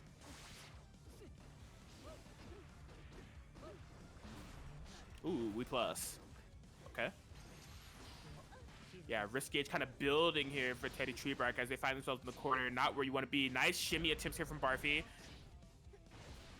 Okay. Gonna be able to cash in the wall break. What do we have here? Ooh, the DP. Okay, yeah, Teddy actually spinning the burst, just believing in themselves in order to bring this round back. Could be quite the big investment, as Barfi has all the tools in the world to make sure that they keep pressure going on forever.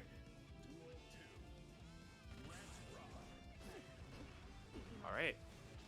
Barfi recognized that the task at hand would be in the form of a reverse sweep if they want to go into that top 8 winner side, and they are working on it here, really kind of pushing Teddy. Fantastic defense and finding their spots amazingly as we're going into this quarter situation. This is where Barfi has been able to excel. Teddy recognizes it, just instantly escaping the corner. Oh, but, oh my gosh, yeah, just in and out. Oh, we're back in. We're out. Oh man, very nice YRC and the throw afterwards. Okay, that was interesting. We plus. We still plus. Oh. Okay, air Gatling changes. Don't mind if I do. Nice air to air. Oh my god, Barfi has been really on point with the cycling of these anti-air and air to air options against Teddy as this set has gone on. And they just need one more hit. Oh, if they had an RC'd for it, that actually would have been it. I think they could have gotten a punish.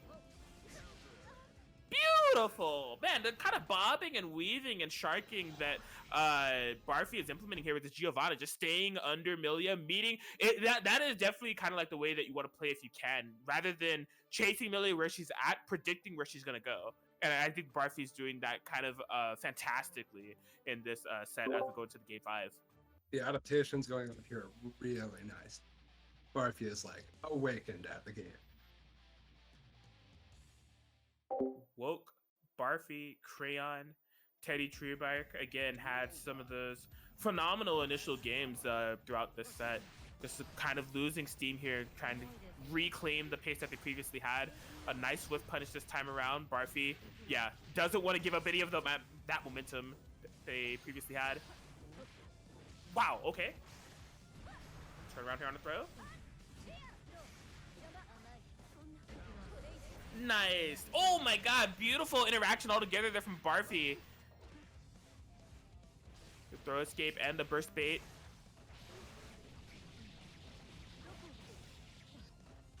Alright, gonna be a wall break with the super no less. I think that's a quality decision. I mean, with the passive meter gain, Teddy's gonna be pretty much right where they were at in the first place in terms of tension, availability. Getting this corner pressure here that is so hard to block. Barfi really just kind of at the will of Teddy's feasting over here. Teddy is eating quite well at the moment.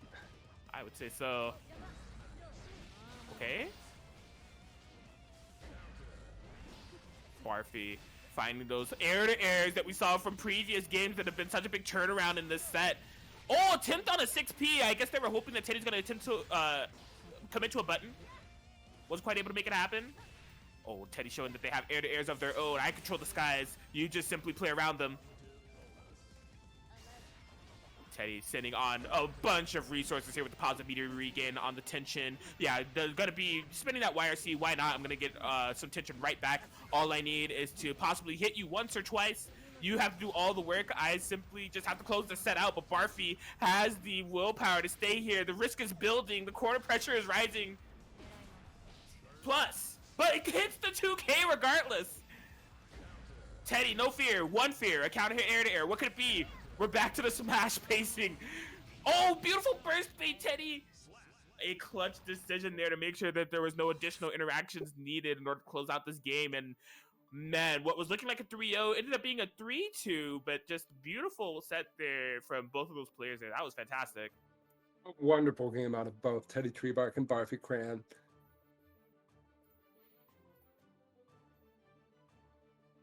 Yes, if I'm not mistaken, that is solidifying our first top 8 winner side qualifier there in the form of Teddy Treebark with that Milia, really kind of closing in on potential victory here at the Boss Empire Cowlosseum. If there's one place that you want to be at, it would be that top 8 positioning, especially for the winner side. So this is Teddy Treebark earning that kind of placement thus far.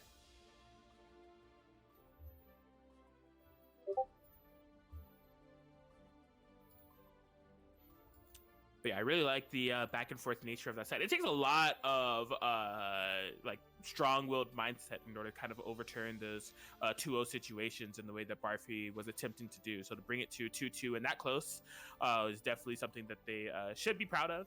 And they're not out of it yet. You know, they get to go into that loser side with the same mindset, and we could be possibly seeing them in the top 8 later on. But this time around, we are going to be going to, I believe I saw Dr. Dinosaur and Arby, and if I'm not mistaken, it was like Sol and Zato? Yeah.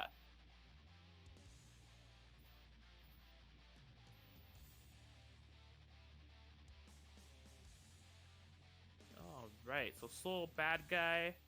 Maybe, possibly an honorary mascot of the Cowlosseum, naturally so. You gotta be seeing some Sol action here. Ooh, that Prince Otto, though.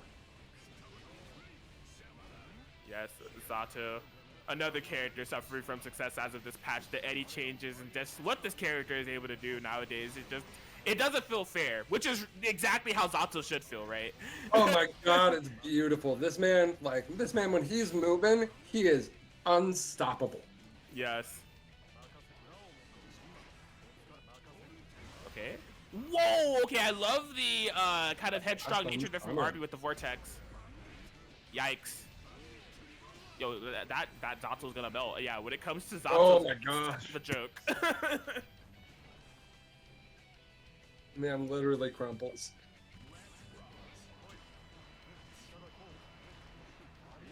Okay. Oh my god, amazing oppose in the command throw there to kind of catch Arby slipping.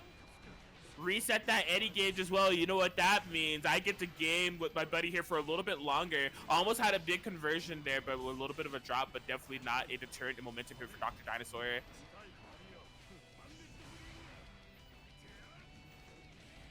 Okay.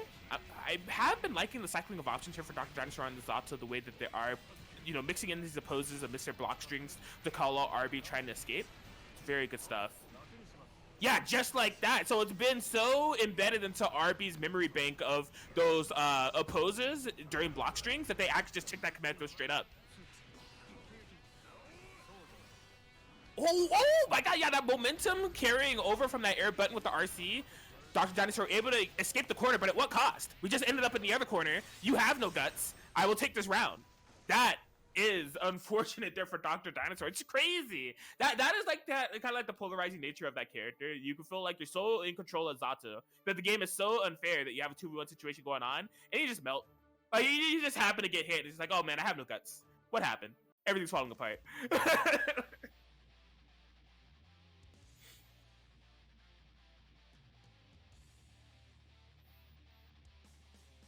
Yes, good stuff to RB. Finding those situations that they needed in order to keep Zato life bar melting, as I would say.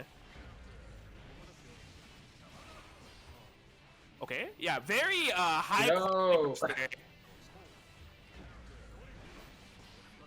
Yeah, not only sending Dr. Dinosaur to the corner, but also getting rid of that Eddie momentarily, but just coming right back.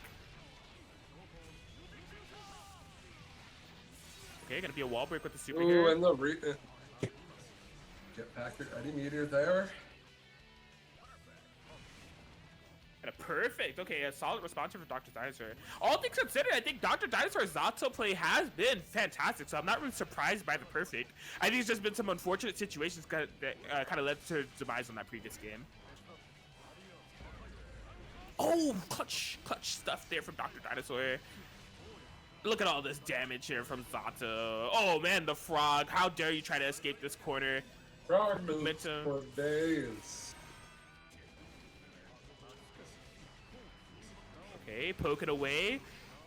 Dr. Dinosaur finding some comfort level in the corner as soon as they were sent. That is, what a response. Double perfect there from Dr. Dinosaur. Wow. Excuse me. What an adaptation. Oh my gosh. We saw the potential of it. Like I said in that game one, I don't think that Dr. Dinosaur played bad. They made a whole bunch of great decisions. They just kind of had a couple of situations where the bag was fumbled and RB found those opportune times to kind of turn the tables. But in terms of the macro scope of this set, Dr. Dinosaur has been gaming all along. So that double perfect, really making a statement here of just saying, yeah, you know, I may melt if you're able to get the momentum, but I'm going to be gaming this entire time.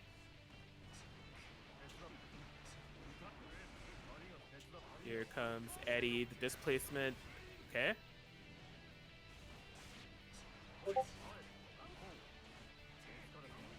Yeah, and I still do like the idea of Dr. Dinosaur sneaking in these opposes to deter against RB's decision making here.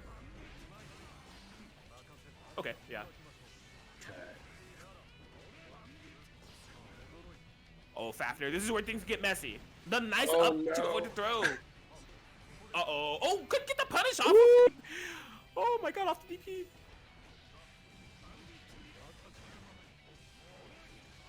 Oh my god, my man has no guts. Why? Why must Zato players be subject to seeing this much red on their life bar as we get sent to the other side into definitely not Starbucks?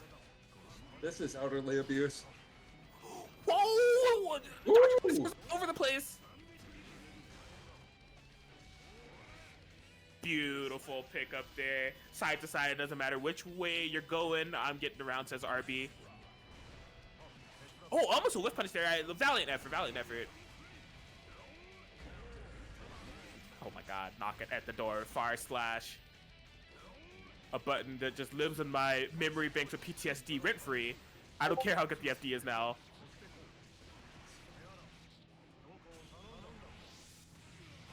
Okay, yeah, Dr. Dinosaur constantly opting to wall break with the supers just so they're able to get the knockdown, create the space, and keep RB under pressure. They know what happens when RB gets in. They explode. So they're just making sure that that doesn't happen by any means necessary. One of those ways being constant offense and aggression. And that's been another good thing, that ground special there to kind of deter against RB's approach on the ground. Very nice.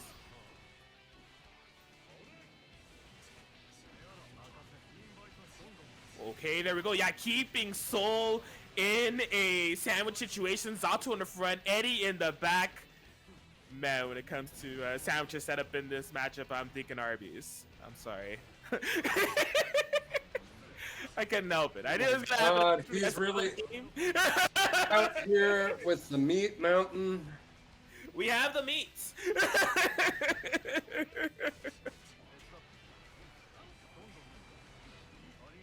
Here it is yet again. Burst available for RB this time around. Yeah, they're going to spend it immediately, not let Dr. Dinosaur get too much momentum started. Oh my god, just fly, simply fly out of the corner.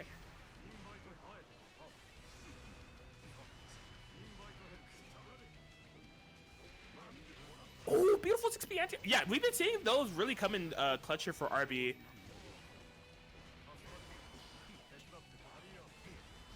Dinosaur recognizes it just needs any hit that could do it here.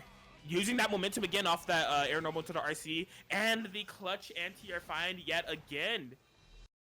The RC dashes are ridiculous in this patch. Yes, they're very good. The amount of momentum that's carried over, people just be flying. Like, these are some straight up super dash type things.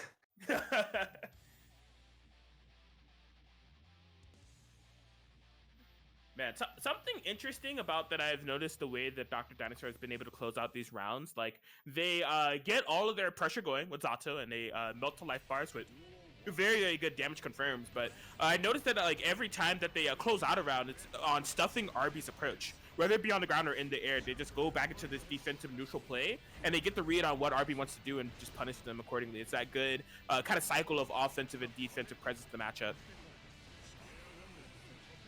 Oh my god, yeah, able to bait out that burst. I don't know, does this kill? Yes. Oh, who am I to think that that wouldn't kill? That's crazy. Extinction might be near. That is round match right here.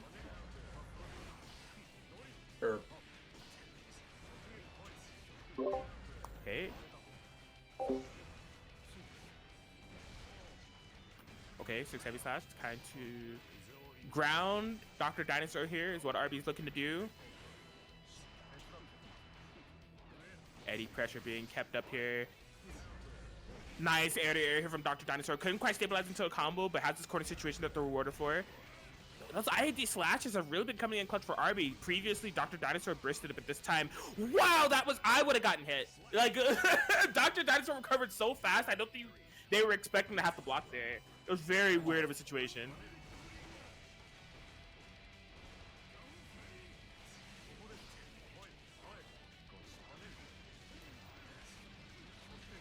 All right, coast to coast here off the conversion. Dr. Dinosaur able to cash in a wall break.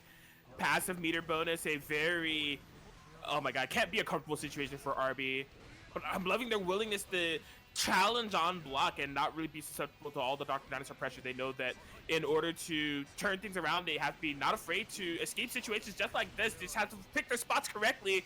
That was an example of not picking one correctly. Oh no. Oh, there's mind games at play. Yeah. Oh, that might be it. Oh wait, maybe it's not. Oh.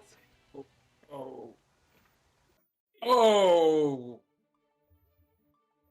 Hate to see it. Dr. Dinosaur playing that ending sequence so well of just doing the commander with the RC and knowing that it was just a matter of time that RB was going to have to commit to that burst. The frame one disconnect. Yes. I've had enough. Oh, God. Well played, Dr. Dinosaur. Very well played. Yeah, you know, maybe a missed connection in terms of the ending of the match, but Dr. Dinosaur will be able to connect with the winner side of the top 8 bracket here.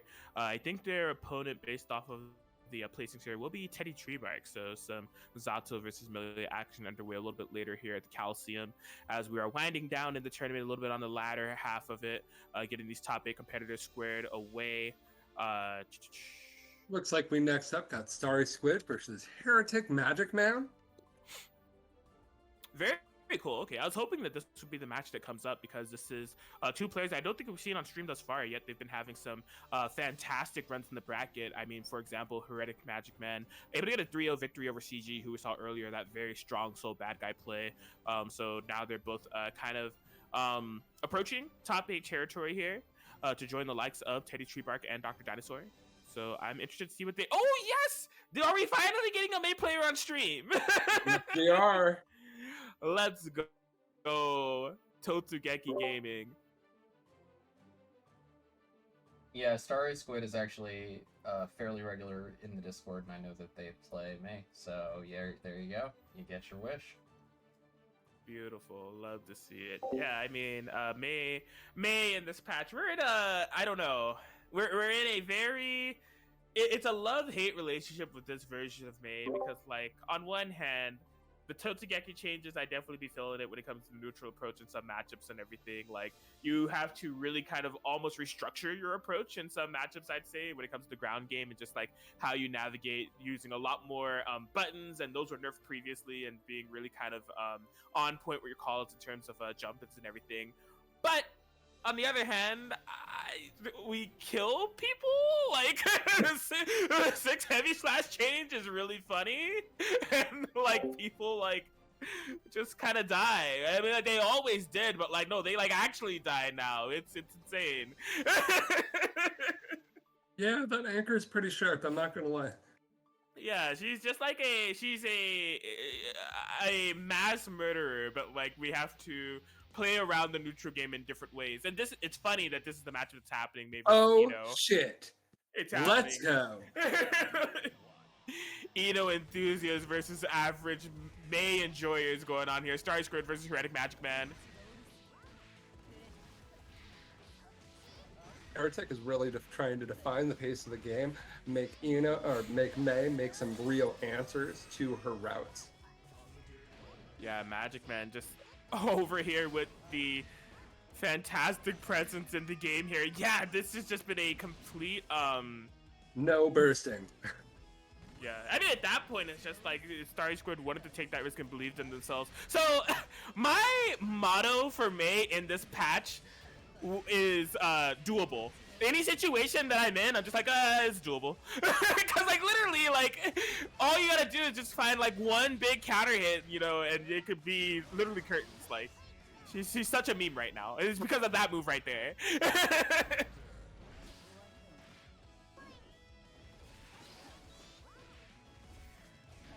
All right.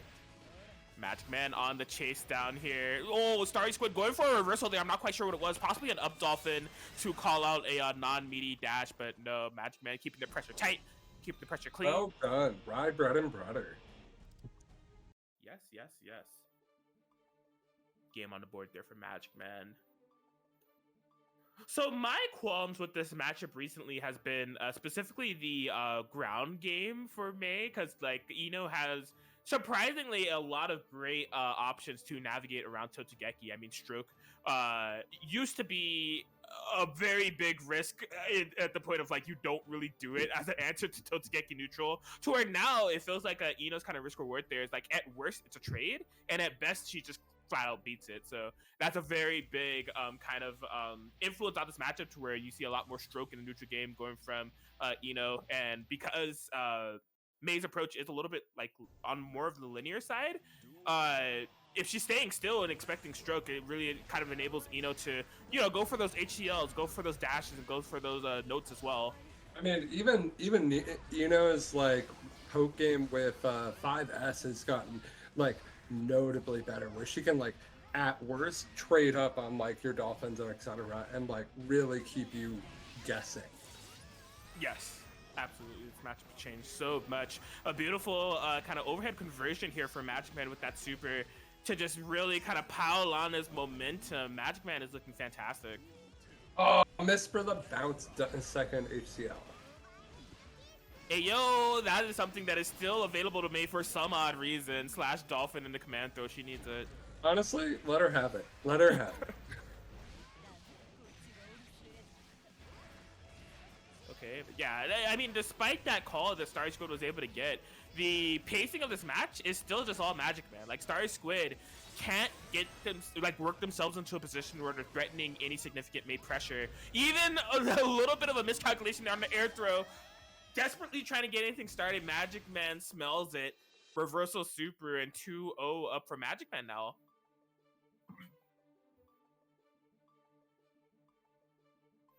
Yeah, it can be rough. I in my experiences in this matchup, the way that I've had to play it is like, yeah, even 6P is strong against your airborne approach, but you just like can't stay still. Ino's gonna be constantly moving, no matter what. So you kind of gotta match her tempo, even if you're not as equipped in terms of your movement options. Just like staying in the air, threatening the idea of IADing, except for maybe not committing to it. I do like that they are implementing those 2Ms. You know, that can also be a good thing to kind of throw out in the neutral game. But again, no matter what Starry Squid does, Magic Man is able to dictate the pace somehow, some way. Ayo, Guard Crush, baby.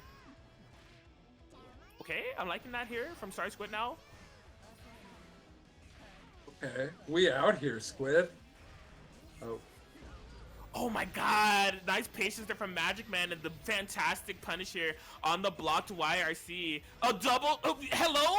Going for the same sequence 3 times, third time being the charm that would have been able to get that match, but man, Magic Man is just a maestro of the mix-up here. Just really keeping Starry Squid on their toes. Oh, that button right there is the bane of my existence. Off of JD, you can get so much in terms of like air routing and like, because you can just go into like H dive, cancel out, and then just reset your own like your arrow cube by going into jump slash or jump K into JD. Oh, I love the way Starry Squid tried to play around that dive. It's just unfortunate nothing actually made contact with Ino there. Magic Man is just, you can tell Magic Man just came totally equipped and prepared for that matchup, I think, in terms of their Ino mastery, but also just ready to play around Mei. That was a very beautiful display. Very good games on both sides. Yeah, it was just unfortunate. Like, we saw glimmers of hope there from Starry Squid and the way that they were able to get those hits and able to get those reads. It's just like in terms of like the momentum and snowball pressure and like the kind of frame trap situations that Mei can put you in. It's like Starry Squid couldn't lock down Magic Man. Magic Man's kind of a cycle of options, even defensively, to get things back turning in their momentous favor was just too good. Next up, we've got Crimson versus G de Grandis. Yes, indeed, we do. This will be a set to figure out who is Magic Man's opponent in that top 8, as we have 3 out of 4 of those winner side top 8 spots filled in. So G de Grandis we saw earlier with that Eno, we could possibly be having an Eno mirror in winner side top 8. It's super fun. Because that's like 6-6 any Eno's game. Right.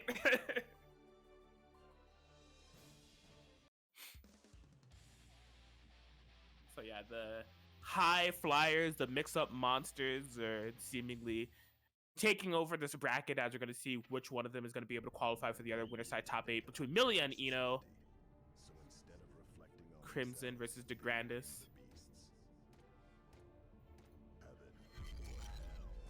All right, so like if we have the I don't know, I associate the stage with Eno, but like Gus de Grandis. Oh, I'm sorry, I was messing up pronouncing her name before. Oh, no worries, no worries. Yeah, we saw de Grandis earlier. Letting the intros rock this time around. I'm here for going for that mint Eno. It's a solid color. Alrighty, last top 8 winner side qualifying match here. Yeah, that's my mindset. Crimson, we're one and the same. I do the same exact thing. Eno hits me, burst. But I mean, you can't escape the inevitable here. De Grandis just staying on top of Crimson no matter what, able to get that wall break, and Crimson just trying to find a way to have any type of interaction in this match that isn't fighting for their life. Because, oh my god, perfect. Someone help this lady. Okay, just after a round like that, you just got to go in with a fresh approach and not be deterred. I like Crimson trying to find a way to change the tides, find a hit. There it is. Working is such a good opener. Oh my god, de Grandis. Despite being hit this time around in this round, making sure that the momentum stays the same. Overdrive. What a throw! Nice, okay. Very good reaction. Excellent throw. Mix up. Nice juggles. We mix okay. Yellow RC. Oh, we're mixing. We're juggling. Yeah, I feel like this can kill here if Crimson has the proper thing, but no. Oh, very close to killing. So close. It. Oh, I think that's a route for Crimson? Okay. Woo! Yo. That was sick. Yes, I'm loving Crimson's kind of adaptation here. Staying present-minded, especially after how that game 1 went. Just shaking it off and saying, you know, it's all good. It happens. Ooh, okay. I think de Grandis was expecting to hit there. The good old 5A mash. No. You got to stay in the corner. Good luck. Oh, take it back. I love when Milia's tandem top just simply hits and she doesn't commit to anything, because it's just it just kind of proves how hard it is for the defender of just like in their head of like, oh man, oh no, tried to punish but dashed a little bit too late. Okay. Oh, okay. Oh, Crimson wasn't able to capitalize off that tandem top too much. Had the tension available, I feel like they were looking for the right opportunity to use it, but just couldn't quite lock down de Grandis again for another mixed situation, and de Grandis gonna be able to take that game 1. Broken his way home. Indeed. That one could have went either way, and it feels like it was such a antithesis of what we saw from the initial round, because it looked like we were just going to be de Grandis gaming there. Like, de Grandis just had the complete right calls, the absolute momentum on their side, but Crimson digging deep and showing that they were, you know, here to game, here to play, and they could keep up with de Grandis, but eventually de Grandis was able to close things out. But I think we're going to be in it for the long haul here. I think Crimson definitely has a good approach. I'm liking the way that they are navigating the neutral game. And their Oki has been pretty on point as well, keeping de Grandis constantly guessing. Mm-hmm.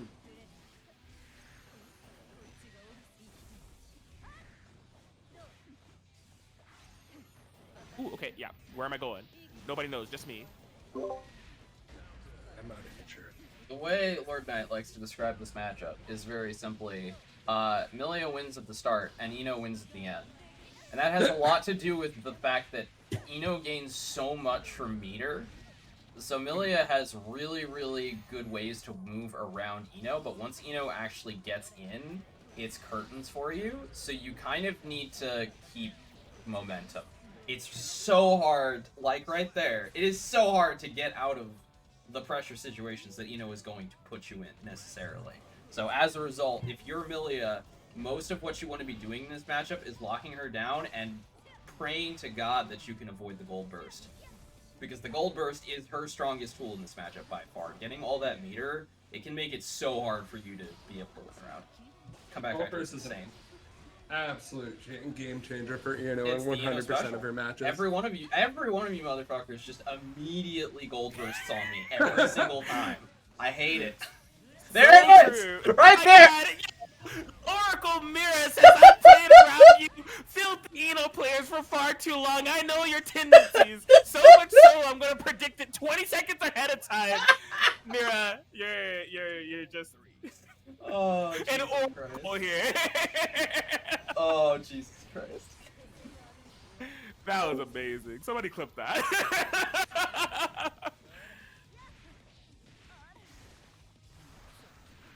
Okay, despite the absolute Nostradamus nature there of Mira, we do have a match going on here. Crimson versus the Eno.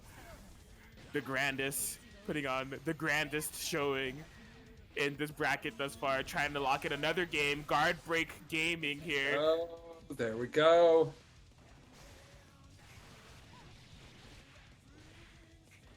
Okay, looks like we're gonna Milia go wall break. taking control.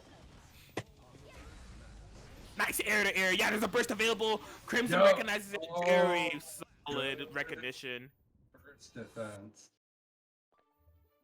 Pumping the brakes at the perfect time to make sure that they can seal the deal on that round, no questions asked, and firing back with the game. Like I said, I feel like we're going to be going a long haul in the set because they feel very evenly matched. Like I'm seeing the adaptations go back and forth in the rounds and the game count now.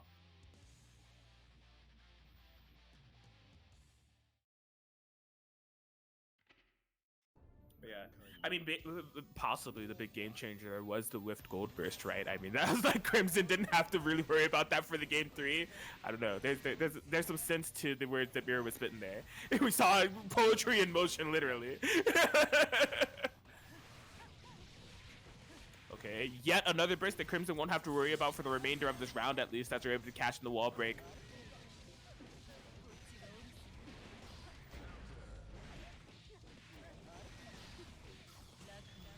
Yo, really? I like the attempt there to go for the Megalovania reset off hit, no less, but just didn't quite work out for the grandest. Yo, jab anti-airs. I hate to see it. I'm sorry. Absolutely incredible defense coming out from the grandest here. Oh my god, right?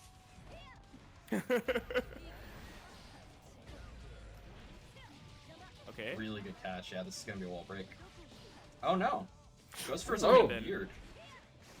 I guess doesn't I want to break the totally wall thought here. that was gonna crack too. No, he went for a non-traditional ender. You usually go disc after that point, but he, I think, specifically wanted to reset the wall here. Yeah, I mean, all things considered, still having quite the life lead here. And just really schmooving all over the place. Doesn't want to be subject to situations like this. Exactly what Crimson wanted to avoid. Rightfully so. Oh my god, close your eyes. This is going to be a lot of damage. And the wall break, no less. Jeez, what a turnaround. And that's exactly... I really don't think anyone could have summed it up better than what Lord Knight said. Like, you win at the start of the round, you'll lose at the end of the round because this is what Eno does. Like, Eno's meter usage is so incredibly strong. And the way Milia works, I've had players get their burst back like in a round that they've used it before against me because of how Had she that happen to jumps. me. It's beautiful. It's awful. I hate it. It's no. It's wonderful. Say it with me. Look, I mean, I'm not gonna like well, we're not gonna mince words here. Milia's top 5. She doesn't need any more buffs. She's good now. But also, I hate that shit. I mean, let me put it like this. I don't really think Ina needs any more buffs either. Or no. Probably not. I think she's okay now. Yeah. Actually, she was probably honestly okay before this last patch, but like Now she's actually okay. the small changes were nice. Yeah. I'm loving the Mei Ino player verbal discourse going on here, while I'm just simply the Mei player in the corner, just feasting on some caviar, watching the discourse take place. Understandable. I mean, look, man, I've been having these absolutely absurdly broken white chocolate and peppermint covered pretzels. Hello? They're at Costco. They're amazing. I can't stop eating them. These should be illegal. I am going to the Cowlosseum employee union here. That commentators must be compensated properly. It's been far too long that we've been just doing our due diligence here on the mic without any proper compensation. I demand a pretzel in my possession right this very moment, because that sounds delicious. Yeah, no, they're cheap. They sell them in like these bags, and I don't know, they're real good. It's some holiday special thing. I just got like 8 bags of them because the first bag was Really way with too the good. gold burst. But did it work for you? Anyway, back to the match. Oh, that was definitely supposed to be an H disc. That's unfortunate. Double overhead. Yeah, the jab confirmed to get the wall break past the beater gain. This It's is the end of the match. What does this mean? match point. This is match point for DeGrandis, and yeah, that's gonna be it. Sealing the deal there, 3-1. So it seems like the fate that does await in that top 8. Wow, that's a lot of rhyming words. Let's That not do was that a lot again. of rhyming words. So Say that again 10 times fast. Eno mirror for winner side top 8. Absolute chaos. go. I'm sure Rai is just rubbing her hands together with excitement.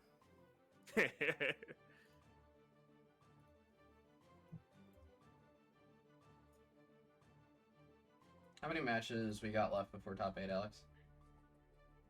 It's 3 if We're I'm gonna not take mistaken. 5 to set up for top 8. Okay. Well, I guess it looks like I think you guys are good. I think you guys are good to go. Thank you so much for hanging out and commentating top 32 and pools with us. Looks like we're gonna be waiting a little bit, about 5 minutes, and getting set up for top 8 with me and Rai. So yeah, huge shout outs to Kraken and Squirrel for hanging out and commentating with us. Yeah. Yeah, absolutely. Thanks for having me as always, Mira. Yeah, That was no, great. thank you so much. You absolutely killed it, man. Thank you so much for having me as well. It was a pleasure for y'all. All right, have a good evening, everybody. Have a good weekend. What little of it there remains. Oh yeah, keep on rocking. See you Yup, guys. you too, bud.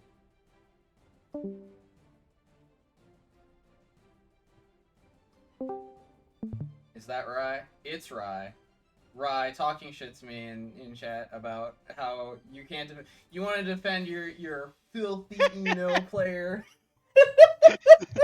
No, I'm just pointing out it's very telling how you're only talking smack about the matchup while I'm not there to say anything.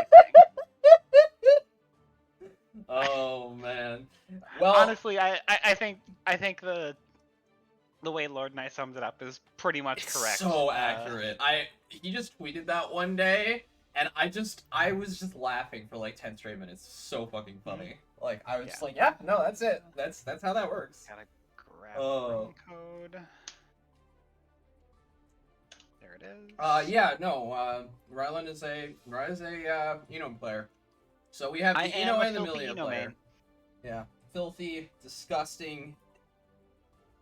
I There do she some is. grimy things, and I'm not Just- ashamed of it. It's the fox mask and the shorter fox mask, just hanging out, just vibing. I do love that we have this like very slight avatar synergy going. That was completely unintentional, by the way. We made our avatars completely Mhm. independently, but there's this very slight synergy going that I kind of love it. It's pretty great. It's pretty great.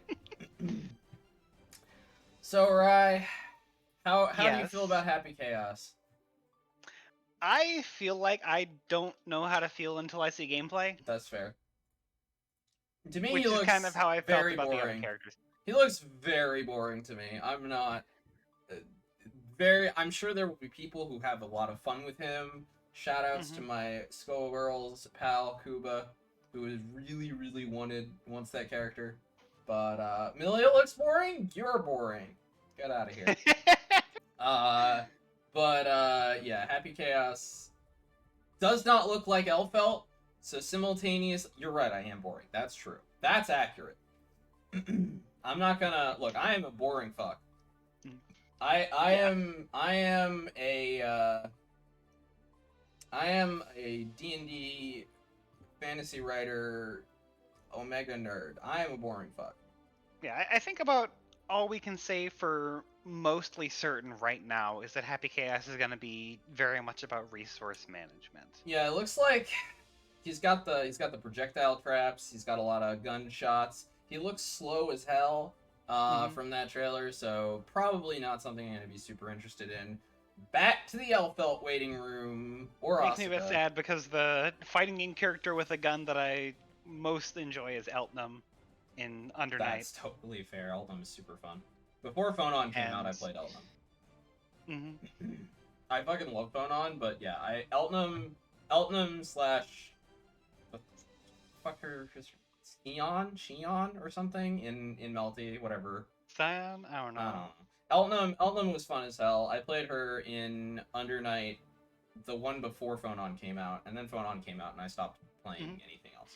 So yeah, my time in Under Night, I was playing Linne, but like if I was gonna play Under Night again, if I don't know some netcode update happened, maybe wink wink, maybe. I would definitely switch over to Eltnum.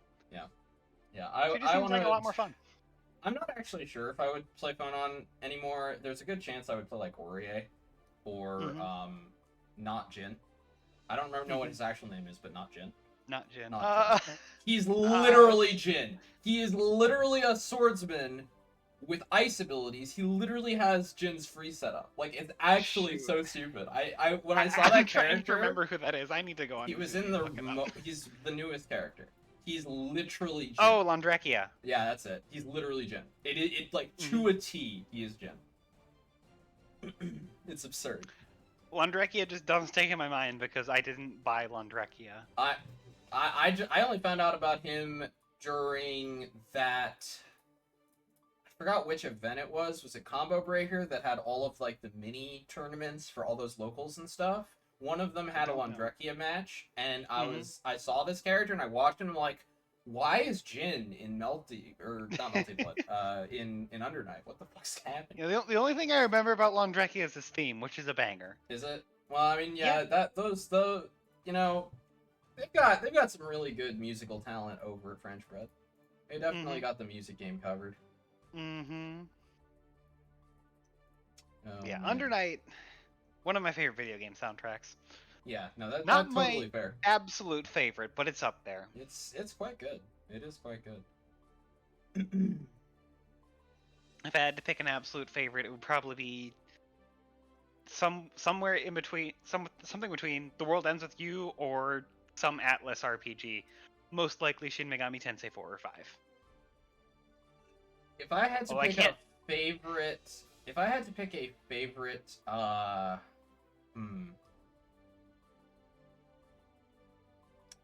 Although I can't so fully it's judge probably Shin Megami Tensei boring. 5 So this is probably gonna sound boring, but it's gotta be the truth. It's gotta be Pillars of Eternity 1 and 2.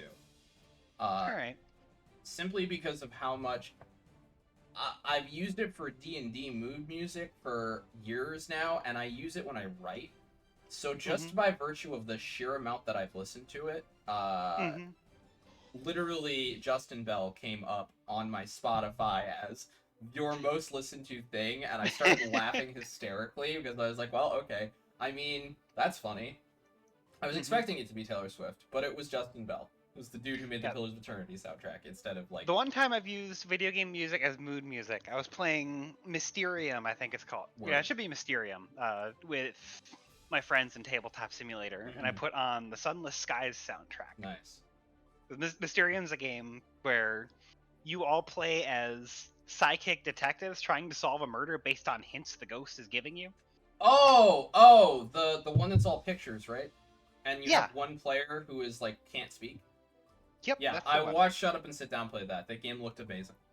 That game is very fun. Yeah, I can imagine it is. Oh.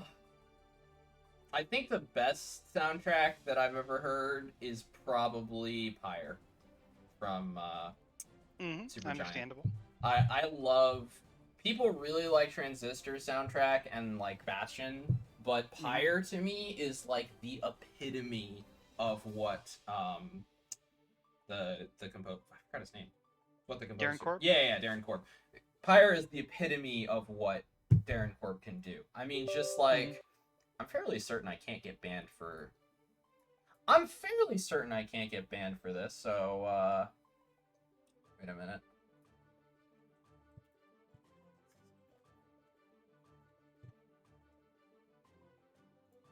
Listen to this. Huh? How good is this? I If fucking you're love playing it this on the song. stream, I can't actually hear it. That's true.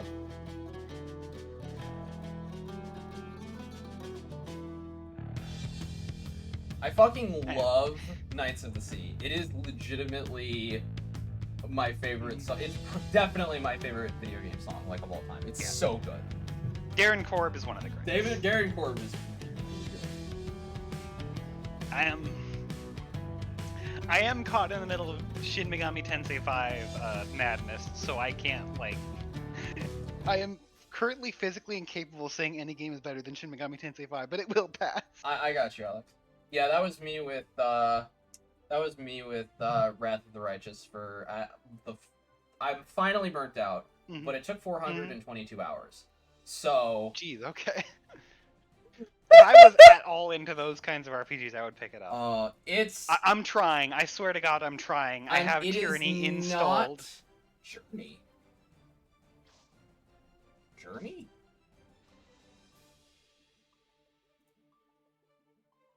I don't think of Journey as Journey's not even an RPG. What? Journey? Journey's the platformer. I said Tyranny. Oh, Tyranny! I thought you said Journey. Yeah.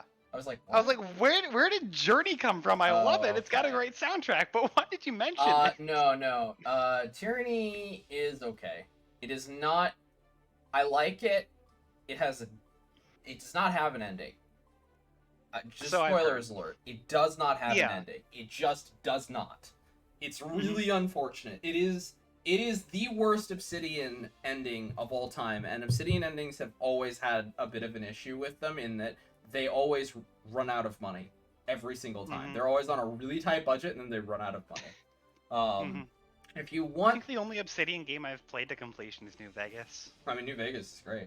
Knights of the Old Republic 2 is one of my favorite games of all time. My favorite game of all time is Pillars of Eternity 2, which is by Obsidian.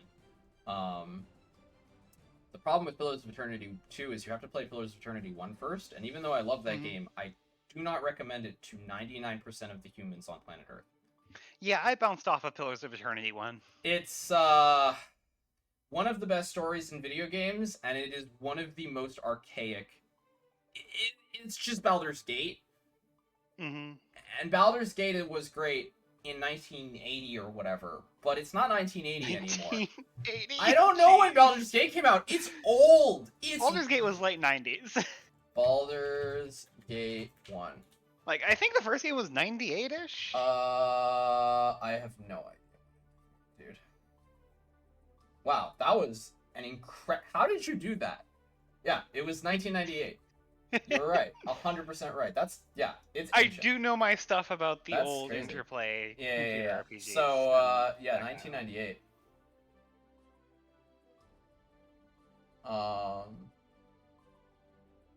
Yeah. Ooh, so it looks like we're about to get into our top 8. It looks like we're gonna have Dr. Dinosaur versus Teddy Treebark. Teddy Treebark doing me proud with Amelia gameplay, so we're gonna be having Zato versus Amelia for our first game. I just got done playing against Zato. Zato... It's so frustrating. People say he's really good now. People are telling me he's really good now. I was saying this in chat earlier, but with how much Zato gets off of Eddie right now, I don't think the amount of time he spends without Eddie is nearly enough. Word. I understand. Yeah, I think I agree 200 with that. frames. I think 3 I into third seconds. agree with that, because, like, I have always felt that Zato gets Eddie back really quickly, I've never felt like Eddie was that much of a threat to me in general, but like, I don't know. I've never felt super threatened by Eddie, but I have always felt that, you know, that gap window should probably be longer. I like when things are very strong but have obvious ways to play around them. Like, so I could totally understand if Eddie's is that good right now, and I'm really kind of a bit out of Guilty Gear at the moment. I just have not had time to do anything with it. I've been incredibly busy. I don't mind Eddie Pressure being as strong as it is, or Zato being able to get as much out of Eddie. It's just he needs to have more of a clearly defined space where he's weak, vulnerable. Yeah, that makes sense. That makes sense. That's a very, very reasonable way to balance a character, and I like that. Especially since you can use meter to just get Eddie back. I think that's yes, exactly. So I think if there's an issue with Zato, it would definitely be that. That's the only thing I would really address about the character in general, because I think he's really well designed. Yeah, like, I don't know, maybe the rate of getting Eddie back while he's unsummoned could be slightly longer too, but yeah, no, that's totally reasonable. And I know that would be an indirect nerf to his Eddie Pressure, because a lot of that is unsummoning and resummoning. That makes sense. Yeah. No, I would just start if he does need nerfs, and I have no idea. Frankly, if he does need nerfs, then I would just specifically start with that. What are we waiting for? He also just kind of wipes the floor with Eno in neutral. It's not fun. Yeah, I understand that. He doesn't really have any buttons that can be low profiled, which is a huge thing with Eno. Like, that makes sense, actually. Yeah. Far slash and 5H can't be low profiled. Close slash can't be low profiled. And then his conversions off of Eddie are just insane. Look, God Hand, if I wanted, he lands frog mid screen. That's half of your health into wall break. Listen, God Hand, if I wanted, I could go downstairs and get my own hot chocolate. But I'm commentating. I'm responsible. I'm not responsible. That's a lie. I just spent an amount of money on D&D miniatures that I will not state because it makes me physically ill. So, I am not responsible. That is a lie. But I am responsible enough not to get myself hot chocolate in the middle of a thing, right? I mean, we haven't started yet. I could go get hot chocolate. That's fun. Now I'm tempted to steal my roommate's hot chocolate. Wait, I didn't know. You got a bunch of K-cups, and I don't think he's touched them for like 2 weeks. Wow.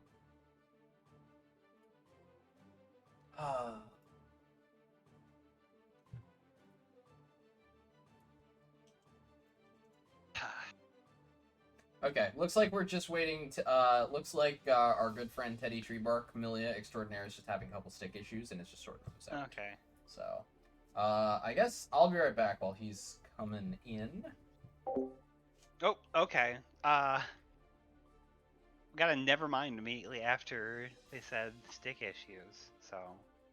I don't know if that means there are stick issues or not stick issues. Well... Nothing I can do about it, so... Hi, God Hand. How's your day been going? I had pizza tonight. That's how my day's been going.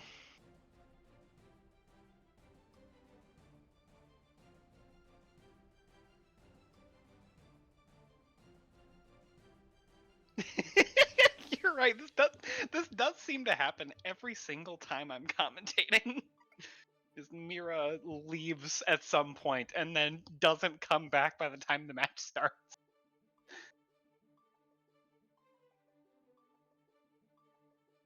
Cobb salad with chimichurri. I'm not much of a salad person myself, but hey. And still nobody here. Yeah, I haven't been playing Guilty Gear as much as I should lately, so I'm still kind of a tiny bit crusty. Yeah, same. Oh, hey, you actually got back before the match started. Yeah. What a rarity. Wow! Fair. That's fair. Honestly, that's fair. I'm not gonna lie. That's fair. Alright, we've got Teddy Treebark in here versus Dr. Dinosaur. Yeah, just in the nick of time, you know? It's called being fashionably late, Rye. Jeez.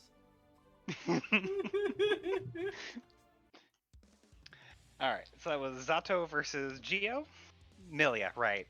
Yup. Giovanna's on the other side of winners. Yup, it is gonna be Zato versus Milia. This is a really interesting matchup. I was told a bajillion years ago that Zato hard loses this matchup, and I think that's bullshit. I do not Hard think loses? I don't do think not so. think he hard loses this. And especially with the Zato buffs, I still think this matchup is even. I have thought this matchup was even a while back, but I was told that it's really hard for Zato. But I don't see how. Because From what I Zato can has think of- really good ways to challenge her in the air, which many characters do not. It is true that Zato's best anti-airs are very specific angles, kind of like Axel's. Like 2S hits a very specific angle of the screen, and well, we're already in there. I should start talking about the gameplay, and it looks like we've already got an air combo going.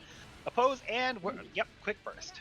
Yeah, really good quick burst there from Teddy to get out of that Zato pressure. Just gonna put on a little bit of pressure of his own. Both bursts used immediately in this set here. Yeah, the thing about Zato is that most characters, when Milia contests you in the air, you don't really have a lot of options, but the reason that I've always thought that this matchup was pretty even is because Zato, with his flight and his kind of very strong aerials, were like, not his anti-airs from the ground, but his air-to-airs, like his aerial movement, his aerial abilities in the air could actually like trade with a lot of her stuff very effectively. Yeah, Zato's air game is really good. Yeah, that's kind of the one reason that I'm just like, I don't think it's that, but it's by no means good for Zato. I think the reason people say Zato loses this matchup is because of what we just saw right there. Yeah.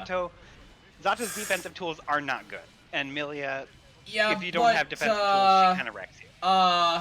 Yeah, this is and that's yeah, and that's why I don't agree that Milia hard wins this matchup. Because Milia's defensive tools are about as good, and Zato's pressure is as bad, if not worse. Yeah. But Zato's still losing this particular match 2-1 after a really good burst. Yeah. That's absolutely true. So we're going to have Tree Bark taking the first round here in style. Pretty close match there at the end. Took about 3/4 of his health in one string. Just Zato things. Yeah, that's just how Zato is. Yeah, just Zato Don't worry things. about it. Not Perfectly don't worry balanced. about it. Yeah, perfectly normal Zato things. Round stop backdash. Yep, there it is. Round start backdash every time. That is, it's the Milia norm. Round start backdash into faking out movement. That's gonna wall break. That is gonna wall break. Yeah, it is. All right. Absolutely. Gonna get that positive bonus going on here. Get some much needed meter. One of the things that Milia struggles with the most is meter building. Yep, gonna instantly burst out of that combo, try to save the round. I do think that's a little bit of a hero burst, though, to be honest with you. He does not have a lot of health here. Ooh. That YRC not giving anything up. That's gonna be it. But it's not really gonna matter. Milia's still gonna win the round. I'm not Good too job, sure about Teddy. that burst there. I think that was maybe a little bit too gung-ho on pulling the trigger on that one. I definitely would have saved it. Ooh, very nice. It's gonna wall break. Oh no, he accidentally didn't. Just barely. I think he missed didn't it. realize that it was gonna wall splat there, and so he didn't do the preemptive capple, and then he just fell too far. Oh, that's a wall break. That's definitely a wall break. That is always a wall break. God. And the sun Look at the damage. Just like that, the match is tied up. Look at all that red health just drained Depending on how away. the burst is used, I was gonna say this could be a Zato round, but suddenly Zato's on the defense and. Oh, Yeah, that's dead. blocks the burst! Incredible stuff coming out here from Teddy Tree Bark. Yep. Just fantastic play. Just absolutely playing around Zato's defensive options beautifully. Great baits. GG's, keep on grinding. Man, we've seen some super BM win quotes on people, and it's great. I love it. And if I could ever think of a good one, I would change it, but I can't. I just can't. Because I don't wanna put anything rude in there. I don't. Same. No, I understand that. I completely understand that. Milia's I am not the kind of close/burst person who wants to talk trash after beating someone. Look, God hand, look. You're right, but that actually. So the second part of that doesn't even matter. We just like doing close slash. We just like doing close slash. It has nothing to do with burst baiting. If it happens to bait a burst, you're giving us way too much credit. We're just hitting close slash because that's like the whole reason our character exists. Mm-hmm. I mean, It's just close slash into the world. Milia's close slash the character, right? Yes, actually. Milia is close slash and movement. That's it. That's Milia. That's Milia in a nutshell. Kind of like how Kai is run up throughout the character. I've had a couple of people ask me, what do I do to start with Milia? And I'm like, okay, so realistically, the first thing that you need to understand is that close That was slash some is your spicy mix life. coming out while we were talking about close slash. Yeah, huge amount of mix just flying left and right. Beautiful options here. Oh my gosh, once again, not taking the combos, just going for more mix, trying to reset. Mm-hmm. Completely understandable. Dinosaur Good jump really up on the and knock defensive Dinosaur. here, just not really able to get anything started whatsoever. Oh my gosh, yeah, that's gonna be a wall break. Oof, this might be curtains. Oh, I don't know. Oh, that 2S. Oh, Eddie went the wrong way. Eddie, no. Eddie, why have you betrayed Dr. Dinosaur like this? Burst? Nope. Holds the burst. Very wise decision. Mm-hmm. Somebody only get pickups off that 2S. And he's, I was going to say, holding on to 50 meters. He has to use it, but gets thrown after the jump dust PRC. Yikes. Yeah. And that is a 3-0 Yeah, that was a 3-0 victory for Teddy Treebark. Incredible stuff. Love to see the good Milia play on this stream. Do you want to reevaluate your opinion on that matchup now? No, I still think it's. I mean, I don't think it's. I do not think it's 6-4. I refuse to think that Milia wins that 6-4. It might be 5-5 for favor, but it's not 6-4.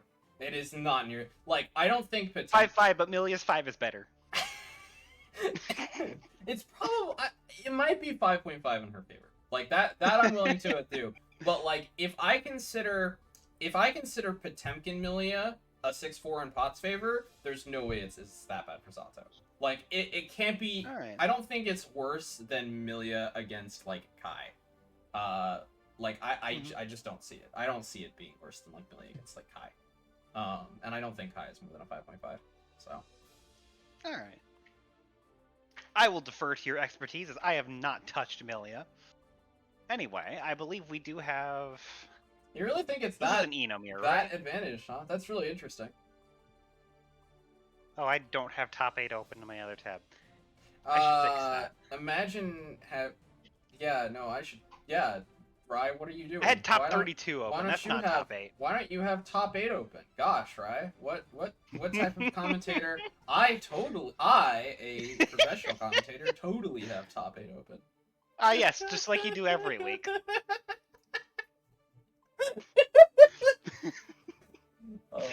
We've long since established that I'm the one who's prepared and you're the one who just goes along with it. Pretty much, yeah. How did I get to be the stream person? They were like, Jess was like, "Hey Alex, I heard you said you wanted to run a tournament, like, right?" And Alex was like, "Yeah." And then they were like, "Who's gonna stream the tournament?" And Jess was like, "Well, I'm not sure if I want to do it. That's a pretty big commitment." And we were like, "Well, shit, we can't do it." And I was like, "I have a good computer and Google Fiber." And they were like, "Cool, you're the streamer now." And I'm like, "Oh, okay." Matchup was more Milia's favor because of Pen. That makes sense. Yeah, I didn't. I did not play the little that I have played of Xrd. I was an Elfelt player. Very different character. But anyway, turn to the Enomir. I believe you said earlier this is a 6-6 matchup. I think I agree with you. No, that was your fellow scumbag. That was okay. That was your well, anyway, fellow 6-6 sounds right. Mm-hmm. Yeah, 6-6 really does sound right. 6-6, Eno's favor, yeah. And Gus DeGrandis is just going right out here. Yeah. Scumbag, there's one of the 6s. Oh, they're playing Eno theme and Eno stage. Okay, True but Eno Godhand, I need you to tell me one matchup that isn't 9-1. Because at this point, I'm pretty sure that every matchup is 9-1. I think that would be more of a wake-up challenge throw for from you. Magic Man. First keeping the trade on the strokes. All right. I said it before. Eno versus Eno is pure chaos. Is 6-6-6 in Eno's favor? Yeah, that sounds right. Soul versus Soul is 7-3. That's the only not 9-1 matchup in the game. Okay, this. Understandable. Have a nice I'm day. too busy laughing at what's going on screen to have any meaningful commentary. It's just chaos, man. It's just. Oh, yeah, I think that's the route. That is in fact the round. God. I don't know what to say. Welcome to Cowlosseum, folks. We're just laughing hysterically at the bullshit that is happening on the screen at the moment. Yeah, bit of a drop there from Magic Man, but is able to get them. Ooh. Gets I don't know burst what that back was. Gets burst back. I guess at a really I think opportune Magic time Man there. assumed the burst was going to come back on that first hit, but it Yeah, came back on on the the second second one. hit. Wall break? Nope. All right, there's the corner combo. Ooh. Tries to press a button after the YRC and gets hit for the trouble. No ability to Gus extend that on combo, just a but sliver, that and should that's be going to do it. Yeah, Heretic Magic Man. Taking the first round. God, I Tom love and that Jerry name ass so much. animation. You're not wrong. Wait. Tom and Jerry. God. So wait, in this case, which one is Tom and which one is Jerry? Yes. Great. Awesome. Wonderful. Thank you. Thank you for that insight. Just a terrifying amalgam of Tom and Jerry. You heard it. Imagine, you know the Chimeras in Full Metal Alchemist? Oh my kind of like fucking that. God. Thanks, I hate it. You're welcome. Oh, Jesus. Tom and Jerry. Incredible. Alex, I'd apologize, but I'm not sorry. Ooh, Oh. far slash beating the 2H. Alright, notes just clashing. They're very respectfully throwing notes at each other. Yep. Yeah, just full screen. Oh, the counter hit. Chucking some notes. Battle of the bands, as they say. Just absolutely trying to get out of the corner here, but Gus is just getting absolutely cornered. The Heretic Magic Man, the dark magic, seems to be prevailing at this juncture. Yep. Very aggressive burst from Heretic Magic Man, which I think we saw last game to keep him in the corner. Unfortunately, Gus just gets out of the corner immediately because sometimes Eno does that. So many weird stray hits. Wait. Wait. Dev booted? Wait, what? What? Alright. What do you mean Dev booted up? Anyway, solid corner combo from Heretic Magic Man. Gonna get the wall splat with a 6H and a 5D wall break. Ooh, immediately the big counter hit. Jump heavies. Oh. Slightly off. Ooh. Wow. Heretic Magic Man spent 100 meter to make that save and still got slapped out of the air. I'd hate to see it. That was very good awareness from Gus. Unfortunately, Yeah, Heretic Magic Man gonna go up 2-0. This is such a... I really don't know what to say. This is just a slugfest. It's really interesting to watch the way Heretic Magic Man plays around this matchup. Because he does all these stray hits. It's just dash overhead, dash overhead, dash overhead. And that's not a combo, but he's making it one.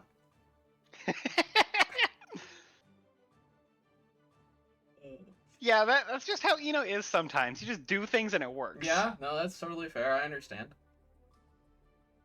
Like this whole tournament, it's me. You know, we take those. We take those. We take those. Alright, we've got Gus and Heretic Magic Man here coming up. We take those straight from the bank vault. Wait, you're committing robbery now? Yeah! What did you expect I was doing? I mean, to be fair, you are an Eno player. Exactly! Alright, we've got Heretic Magic Man is now the one in the corner. Gus gonna be trying to go in for some pressure of their own. Alright, pop. Just sliding on in. The counter hit into the burst bait. Oh no. Heretic Magic Man still on the back foot though after that YRC from Gus. Just as I say that, gonna use a super to reset the pressure. Gonna get a... Oh, doesn't quite get the full wall combo, but gets the kill anyways. Alright. Ooh, S-stroke versus H-stroke, one of those wins. One frame earlier than the opponent is the one who wins, apparently. God, that was a bit of a clown fiesta. Yeah, I think one of those with S and one of those with H, where the S counter hits the H. God, that's really funny. Good 6P on the overhead pressure. And there it is! He's doing it again! That is hard Just, to like, react to. just keeps resetting. Ooh, that's... If at first... Megalomania. Oh, wait, no, Not gonna Megalomania. punish that. Mistimes the dive, but is gonna get the jump. Okay, and or Gus manages slash to take 2S. a round here. Alright, maybe showing There some we signs go. of life. Ooh, okay. Eno really does have poor tools for Eno. She really does. Yeah. That's really not an inaccurate conversation. Eno's best tool for the mirror is probably 6P. Let's be honest. That's how I feel about Milia. I hate the mirror is such a Heretic Magic Man getting blown through the wall just on a slip. Oh, Gold Burst is blocked. Very nice. And just gonna slap him out of the air with a couple of 5Ps. Chaos There's a game. continues. Gus waking up. Chaos reigns. If you've ever seen Critical Role, let chaos reign. Let me get my umbrella. Your umbrella. Chaos is raining. God fuck you. Rye, I live with like I live with a semi-professional punster. You don't need to do this to me here. I don't need to, but it's too much fun. Oh man.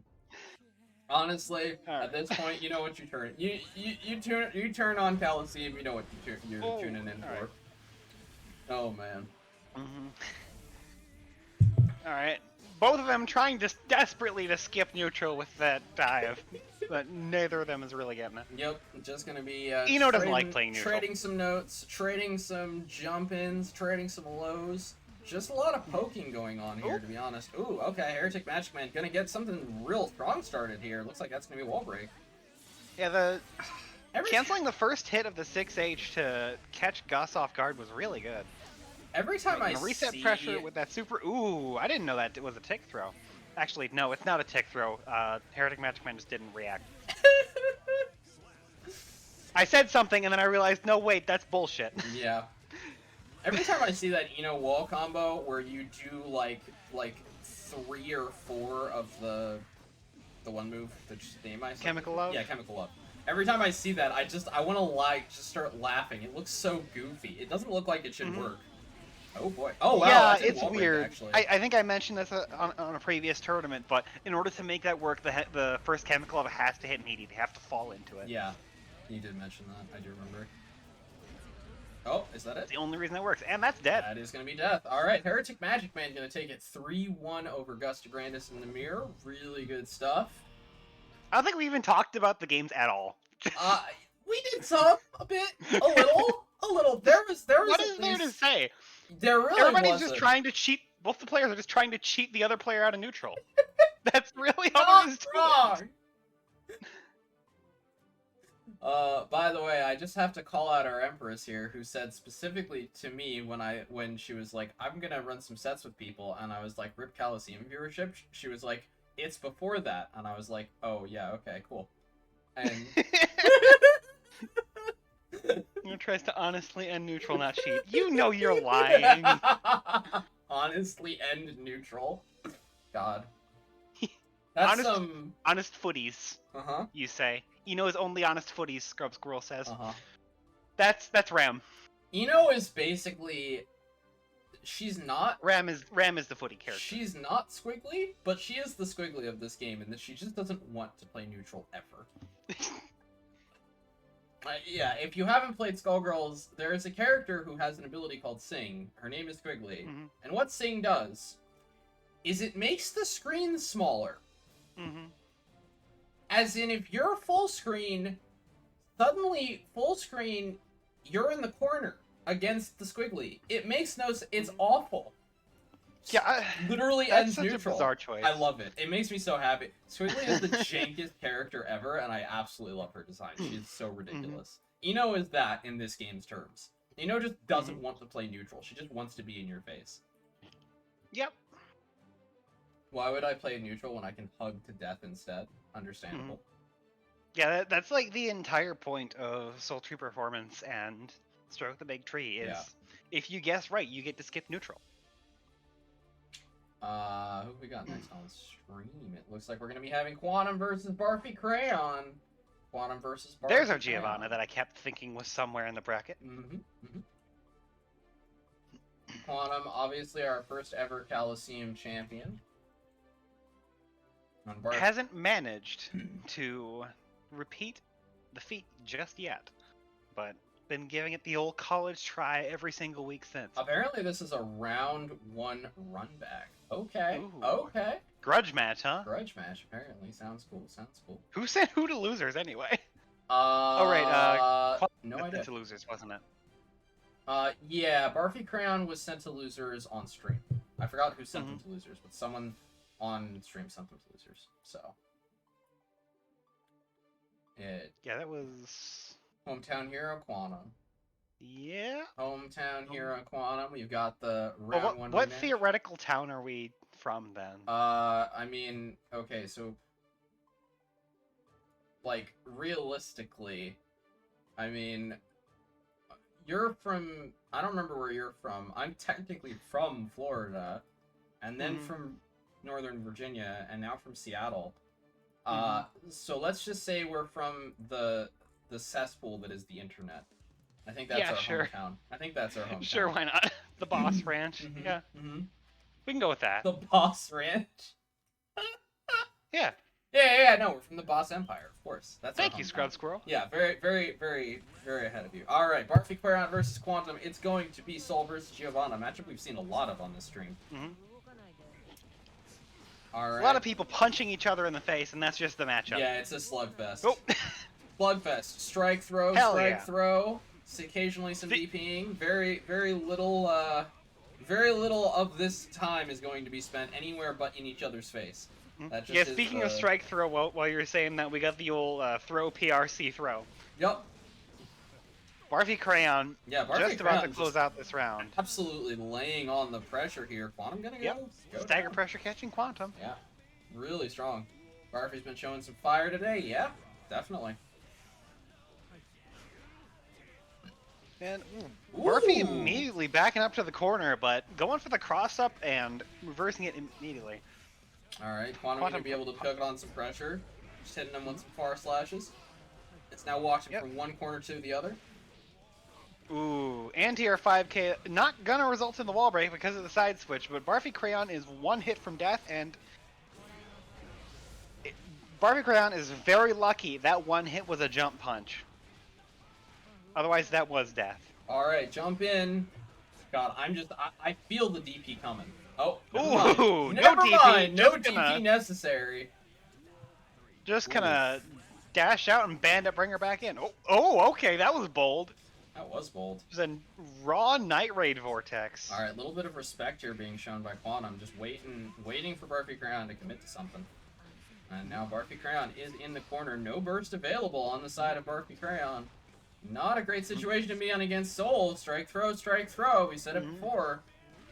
Oh, there's another throw, and that's death. That's it. Quantum takes the first round in really convincing fashion there at the end. GG's. Quantum also consistently getting punished on, I think it's Sepultura, or Updog, as it's occasionally known. Thanks, I hate it. That I believe that move is a -4 or -6, something like that, Wait, but it's usually spaced. It's spaced such that most characters can't get the punish, but Soul's 5K is just barely enough. They were reset on my end. That's weird. I've been having a few problems with the overlay today, so it is. I'll have to double check. Let me know if the scores don't get Barfy reset. Crayon just backing up to the corner and immediately air dashing out.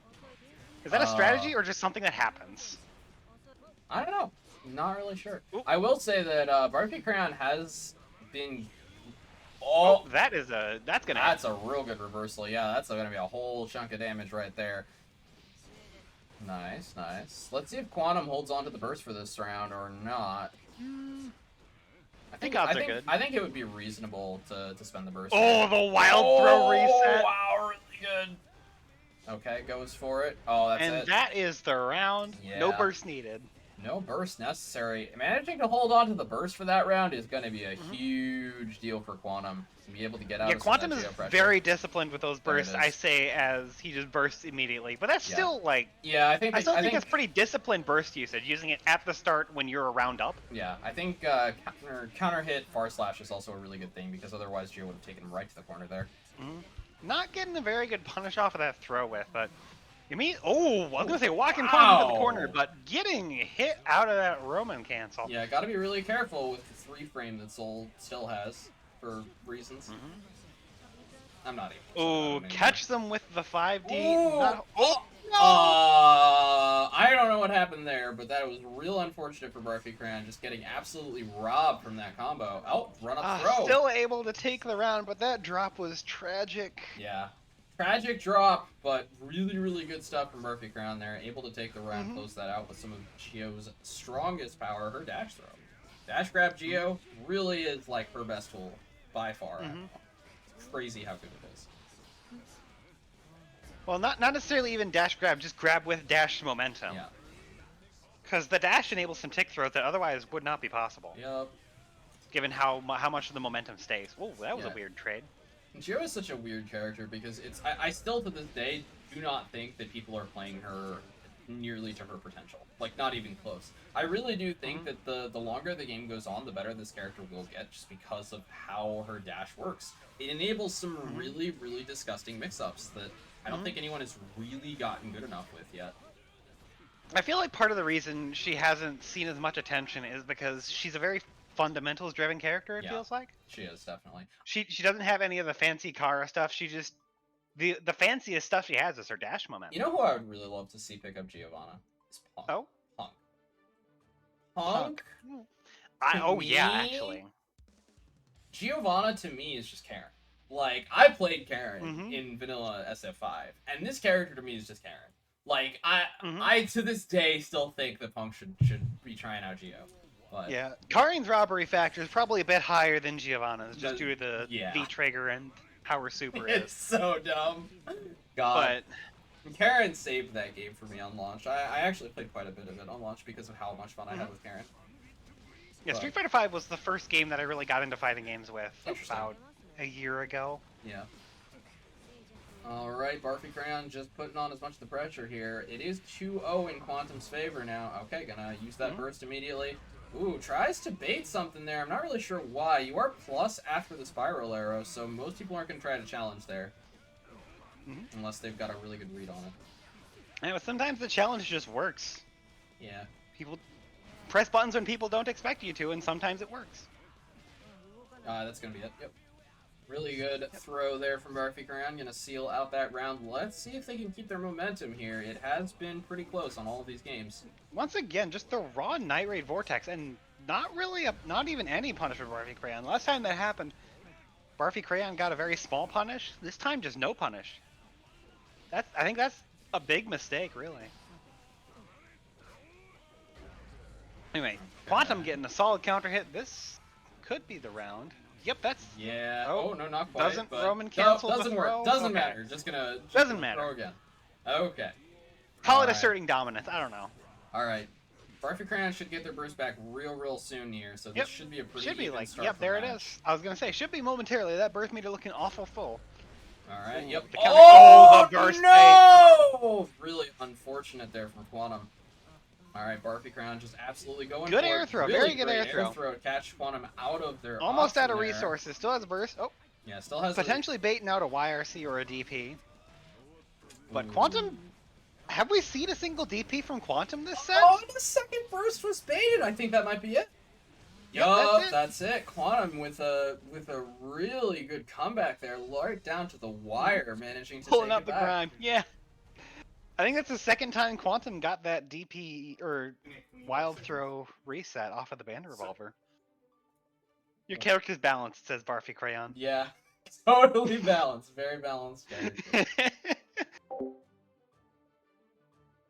Yeah, like, I don't think we saw Quantum DP at all that set. Very interesting. But hey, it was a 3-0. No DP needed.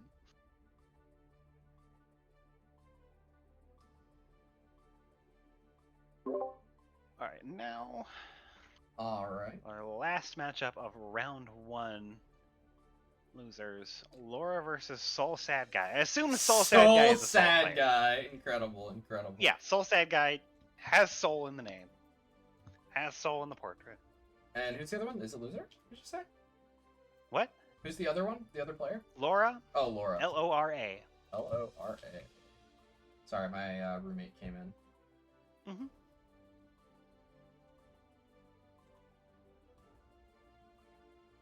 Okay, where the heck did I put my... Oh, there it is. I occasionally misplace my water. Oh, I see. I see.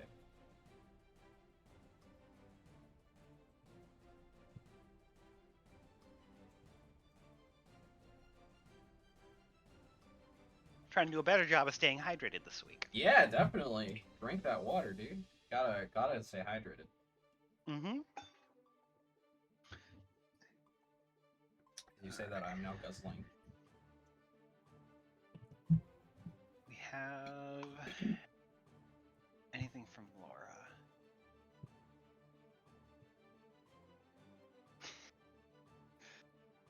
Oh, that sucks. Looking in the Discord. Oh, Laura, we have another Milia Milia. player. Let's fucking go. All right. Oh, I'm really excited. Two Let's go. Milias and two Enos on top 8. We're both Hell eating good yeah. tonight. Hell yeah. We're eating good tonight. Literally, because we're about to get Cheesecake Factory. Because apparently it's my roommate's birthday. I made pizza. I ate good. Hey. Well, okay. Is eating pizza good? I feel like When you eating make it pizza, yourself, it's good. You know what? Fair enough. All right, we've got Laura versus Soul Sad Guy, the saddest of Soul players. Mm-hmm. This is a Let's see really. if Soul Sad Guy remains. I don't think Soul Sad Guy is too much to be sad about. They're Yeah. in top 8. I'm gonna be honest. I Well, I think guess after, that drop is something to be sad about. I think after all the Soul nerfs and after all the Milia buffs, I think Milia might win this matchup. I'm not gonna lie. I think she might have a slight advantage in this matchup. Because she's always been able to really effectively get around Soul's defensive options and has that conversion was sick. beautiful stuff. All right. That. Ooh. Okay. Right, the Fafnir. Yeah, gonna. Ooh, doesn't punish the whiff 5k. Oh no! Drop the conversion. Oh no! Yeah, that But conversion. Soul Sad Guy also drops the conversion. That conversion is Okay. really tight. Whenever you do the Drift RC combos, you have to do it. It has to be like almost frame perfect. It's not frame perfect, but it has to be really tight, and you have to get the RC at the exact right time. All right. Another unfortunate drop from Soul Sad Guy. That's... Got a bunch of Oh horror no! fans The in the same chat. drop from last round. Ooh. All right. Alright. Yep, just poking out with some 5k. No solid hits. Oh, the Gunflame Fate. Ooh, Catching him yeah. with the Far Slash, but not getting any conversion off of it. All right. Coming on in. Holding back. That was a Oh really yeah, that was a meaty really sweep. nice capo right there to catch the Soul's kick. Fafnir not quite reaching, but not getting punished for the whiff. Just trying to. Laura- Oh oh, no, whiff that's it. throw, that's gonna be it. the round. Yeah, really good backdash there from Soul Sad Guy, just managing to catch out the throw there.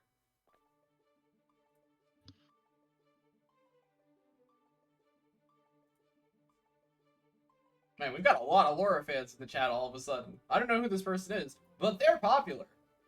Hell yeah. Love to see it. Love to see people coming out and rooting for their boy. Love it. There's so many of them. I just tapped back over to It's the like- chat and wow, it's it's a like, lot more than I expected. Yeah, no, we never. You guys see are this. popping What the off heck? in the chat. Yeah. You guys are going crazy. I mean, I feel it, man. I'm a Milia player. I understand. But damn. I think this is the Milia Exerd theme too, isn't it? No. No, I think this is. I still can barely hear the fucking music with the. Oh, actually, I think it is. Yeah, it is. I just got thrown off by the start. Yeah. Anyway. It is. Ooh, the Gunflame Feint not working out for Soul Sad Guy this time, but the side switch is going to keep Laura from breaking the wall.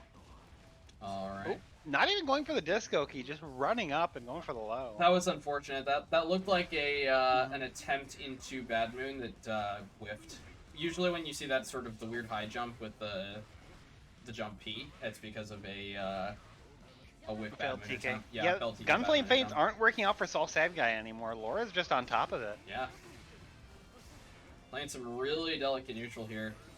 Mm-hmm. God, and here this is one of the things that I hate about playing Milia is just the fact that players get their burst back in round against you. Mm-hmm. That man got 2 bursts that round. That's fucked Yep. up. It really is, honestly. I don't think even Chip's that bad about it. Yeah. Ooh, that was some neat pressure. Unfortunately, immediately gets clipped by Soul 5K Oh, and gets carried all the way God. across the screen. Yeah, looking like we're getting some Oh no! explosions here. Is that dead? I think it might be dead. Yeah, that's definitely death. Yep, that's dead. Doesn't Soul- even need the wall break damage, I don't think. Yeah, no, Soul Sad Guy taking 2 rounds now. Let's see if Laura can make this back. Laura fighting for their life now. This is their last game of the tournament, potentially. Yep. They lose this, that's it. They're going home. 7th, 8th is nothing to scoff at. But Yeah, no, it ain't bad for sure. epic Laura comeback starts now. Epic Laura. We can only hope. Yeah, we can hope. Look, man, I will always cheer for the Melee player until Hell yeah. until Alpha gets in the game. I'll cheer for Melee players until they're playing against Eno. Understandable. Oh yeah, that new Ooh. option. Just I'm barely really, catches with the left I'm shaker. slowly learning how to use the left shaker now because it's actually a button that exists. Okay. Alright, Laura not. Oh, I was gonna say not getting a solid neutral in, but there goes forces Soul Sad Guy to use the burst. Ooh. Soul gonna run up, put some pressure into the Fafnir, into some close /bar/ action. Oh, whiffed Vortex again. Not really punished. We haven't seen a lot of punches there.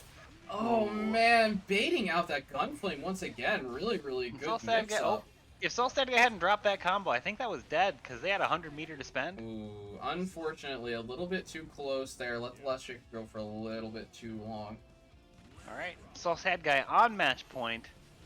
See if Laura can. Got caught by make the this anti-air happen. 5K. Half her health gone already. Oof, you hate to see it. Yeah.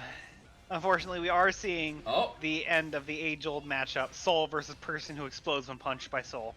All right, So Roman you can't mean stop the last shaker. what you're saying is Guilty Gear? Yeah. That's just all of Guilty Gear. Oh. Ooh, That was a really bit weird. unfortunate. Yeah, that happens sometimes. Occasionally get that drift. Holding on to the burst, really good stuff. Gonna go into the gold burst, gonna get that disc for the run up. Oh Bit of a no! Oh, mistake but from- Drox the Whoa! combo! Okay, gold burst. No, that's it. And that's it. Yeah, tries to Soul yellow. Sad Guy making a pretty big mistake with that throw, but Yeah. unfortunately, Laura is not really able to capitalize off it. Yeah, And unfortunately, it looks goes like Soul. down 0-3, losing the round. Yeah, Soul Sad Guy takes it 3-0 over Laura. Really unfortunate. But there it is. Really good stuff to Soul Sad Guy. Moving on in the bracket. I think that means we're going to get a Soul Mirror for our next match, right? Oh boy. Unless we go to... I don't know if no, we're going to we're winners first. Soul Sad Guy is going up against Dr. Dinosaur. Oh, right. Yeah. So, pretend... Yeah, there's If potential Quantum and Soul Sad Guy win, Yes, then then we we get will Soul have Mirror. a Soul Mirror in loser semifinals. Yeah. I am brain. I am very smart. I have this bracket open and I just forget to look at it constantly. Like, it's literally just here. I can just tab over to it and look at it and say things that are informed by the information that's easily accessible here on my screen. But instead of doing screw that, it. I just say shit. Just have words come out of your mouth. Oh, me for real? That's true. That's true, God Guy. That is you for. Yo, God Hand, what happened to pinging me when you were playing Bloodborne? I was like, hey, God Hand, ping me when you play Bloodborne. I never got a ping, motherfucker. Did you just give up after Gascoigne? Is that what happened? Gascoigne got hands, I guess. Father Gascoigne got hands, yeah, for real. I haven't played. What the fuck? God, shaking. And the my game head. only really starts to pick up after Gascoigne. Shaking my head. Yeah. Gascoigne. I really got to play Bloodborne again. It's been a long time. I've played it so many times. Yeah, you've just been playing Guilty Gear, I understand. I've just been I playing... have so many games that I want to play. I've just been playing Writing Simulator 2021. That's it. Gotta grow the community and then rewrite it? Yeah, no, I actually understand. See, if I hadn't been in Pathfinder Hell when these tournaments started, I probably would have done that too. Well, who knows? Maybe there'll be some other content coming soon of some different varieties. Who knows? I've been trying to start streaming, but I have a tendency to avoid things, and me trying to play single player games on stream makes me want to avoid streaming them. That's just Because, well, then you probably shouldn't stream at that point. yeah, It's probably not worth you streaming if you don't want to. specifically single player games right now. Yeah. Like streaming something like Apex or Guilty Gear, that's fine. Mm-hmm. I just keep thinking, wow, I want to play all these single player games, and wow, I want to stream, and those are two desires that conflict. I understand. Yeah, I'm pretty much out of Pathfinder Hell, but it took 422 hours. But next up, we're going to have me versus Rye, or as they say, Teddy the million Treebark. matchup. Teddy Treebark versus Heretic Magic Man. We've got where our commentators are going to remain completely biased in this commentary set. All right, here. Who the hell wants unbiased commentators? That's just not fun. Oh man! All right, getting right into it. Magic Man. All right, Teddy. All right. No real hits yet. Oh, there's a throw. And there's a hit. Gonna get Millia game started. All right, Millia game is going to get started here. Heretic Magic Man and is immediately going to end burst. That means no gold burst this round. So I know you're very happy about that. I'm sure Teddy Treebark is too. Not having to deal with the gold burst. Is real heads up play from Magic there. Man, knowing that that is not a true blocks, not true Oki. Yep. All right, going for it. Oh, gets the restand combo. That's actually really hard to do. All right. Even if Magic Man loses this round, that's still a pretty big victory, getting Teddy Treebark to whiff their burst entirely. Oh my god! Look at that. They're not even gonna lose the round. That's just death. Holy shit! Run the set after Cranes. I mean, Teddy Treebark, I think, will still get the burst back very late in the round. Possible. Unless they just die immediately. Possible. I mean, Heretic Magic Man's definitely gonna get it, but we'll see how this one goes. Depends on how one-sided it is. Oof. Eno is unfortunately keeping Millie in the corner here. Really good stuff. This should be a wall break. Oh, the Megalomania. That is dead. That might be death, yeah. That is dead. That's against the wall. That's dead. I didn't realize how little health she had. Jesus. Yeah, Heretic Magic Man taking it over Teddy Treebark in very convincing fashion here. A perfect to cap off game one. Is the scoreboard updating properly? Yes, it is. Great. Great. Yeah, you guys will just have to let me know if the scoreboard for some reason doesn't update, because it's been wonky as hell today. Yeah, Megalomania, I want to gas myself up and say it's a tool I only break out when I know it's going to work, but like half the time I forget about it. And then when I do break out, my opponent's forgotten about it too, so it works out. Understandable. Yeah, no, it's kind of like using 5D. Like, you don't want to do it very often, unless you're a Zato player, or but Zato can make 5D. Yeah, Zato is like Zato is built different. Yeah, Zato is built different. Wow, that's a lot of strokes. And by Zato, I mean Eddie. Alright, gonna go in for some pressure here. Milo mix up. Heretic Magic Man's defense has been absolutely incredible here. Oh, goes for the anti-air, but gets low profiled. Oh, that's gonna say one more hit and that'll kill, and that was one more hit. That killed. Yeah. Really good defensive options, really good mix Slamming the guitar into Milia's corpse afterwards. Teddy Treebark just trying their absolute hardest to stay in this here. Good challenge. Alright. Heretic Magic Man not pressing their button fast enough. Oh no, the double overhead gets him. Oh, right against the wall here. Bounce. Oh, that's it.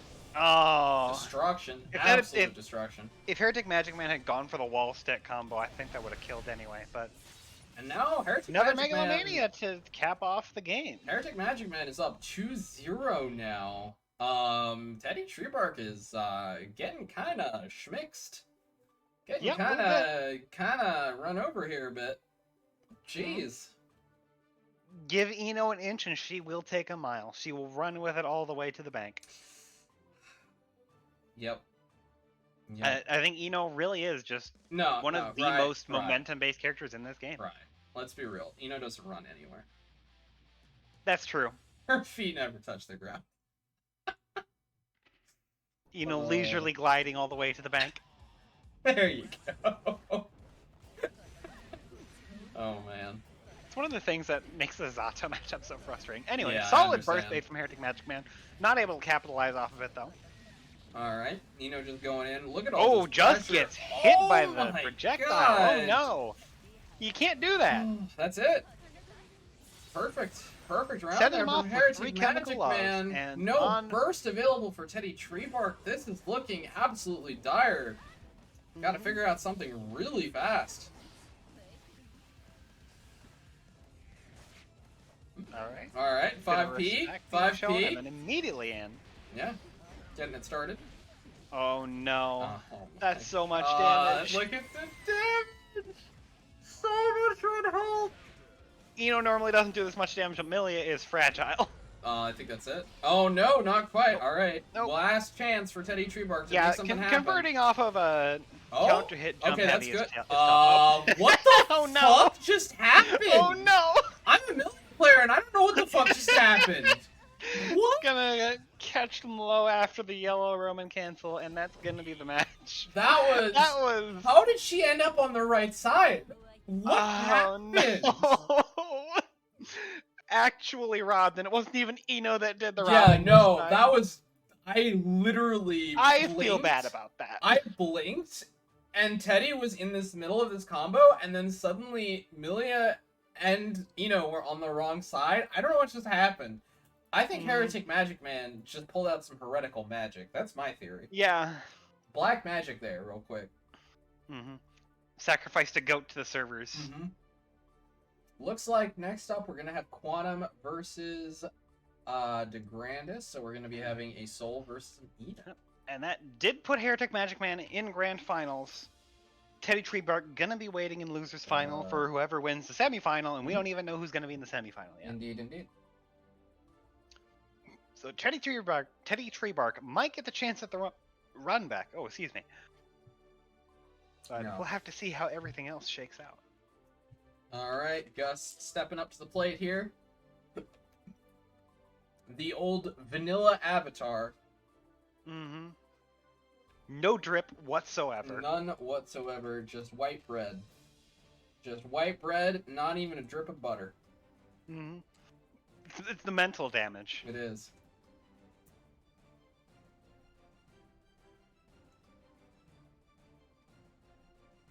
Alright, gonna get right into it here. Gus versus Quantum. And here we This go. is losers, so whoever gets knocked out here is going to be knocked out of the tournament. Quantum got knocked into losers round 1, I think. And is just making a hell of a loser bracket run. Alright. See if that ends here, if it continues. Oh, alright. Gus No did- real hits. Plenty of respect from both players, it seems.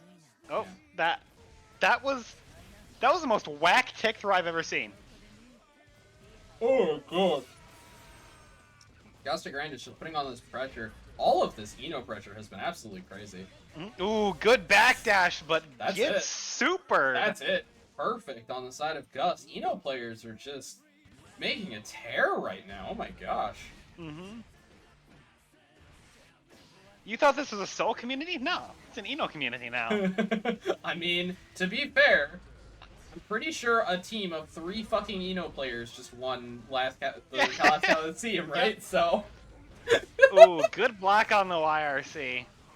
Alright. Gonna take DeGrandis to the corner. Ooh, punishes with the 6S just barely, and that is the round. Really nice. Yeah, a little bit of stagger pressure there with Quantum on the close slash and the far slash. Yeah. We didn't see Quantum DP last set, but we have seen Quantum DP this set already. Alright. Ooh, good 2S. Very good 2S. Yeah, managing to play really well around Eno's options here. Putting on so much pressure. Eno, no burst available, no meter available. Quantum with the meter. Is this gonna kill? Say it with us. Yes, it will. And around Eno's options really is the right way of putting it. Anytime Eno tries to low profile, there's a 2S. Anytime Eno tries to hit high, there's a bandit bringer. Let's go. Quantum just dancing circles around Gus DeGrandis in that first game. Let's go, Gus. Buff May, though. It's such a broken thing to type in chat for your first time chatting. Let's go, Gus. Buff May, though. It's so broken. Holy shit. She May needs needs a shark and a kraken? Listen. Listen, I remember the last time there was a character who had their own view, and it was Testament, and I do not want to go back to those days.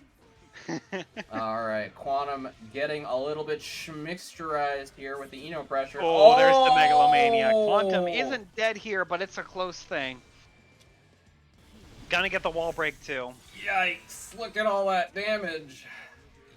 Gust Grandis. I was half expecting Gus to just land and throw. That's what I do in that situation. Yeah, Gust Grandis with every possible Ooh, that's a option really good available. conversion.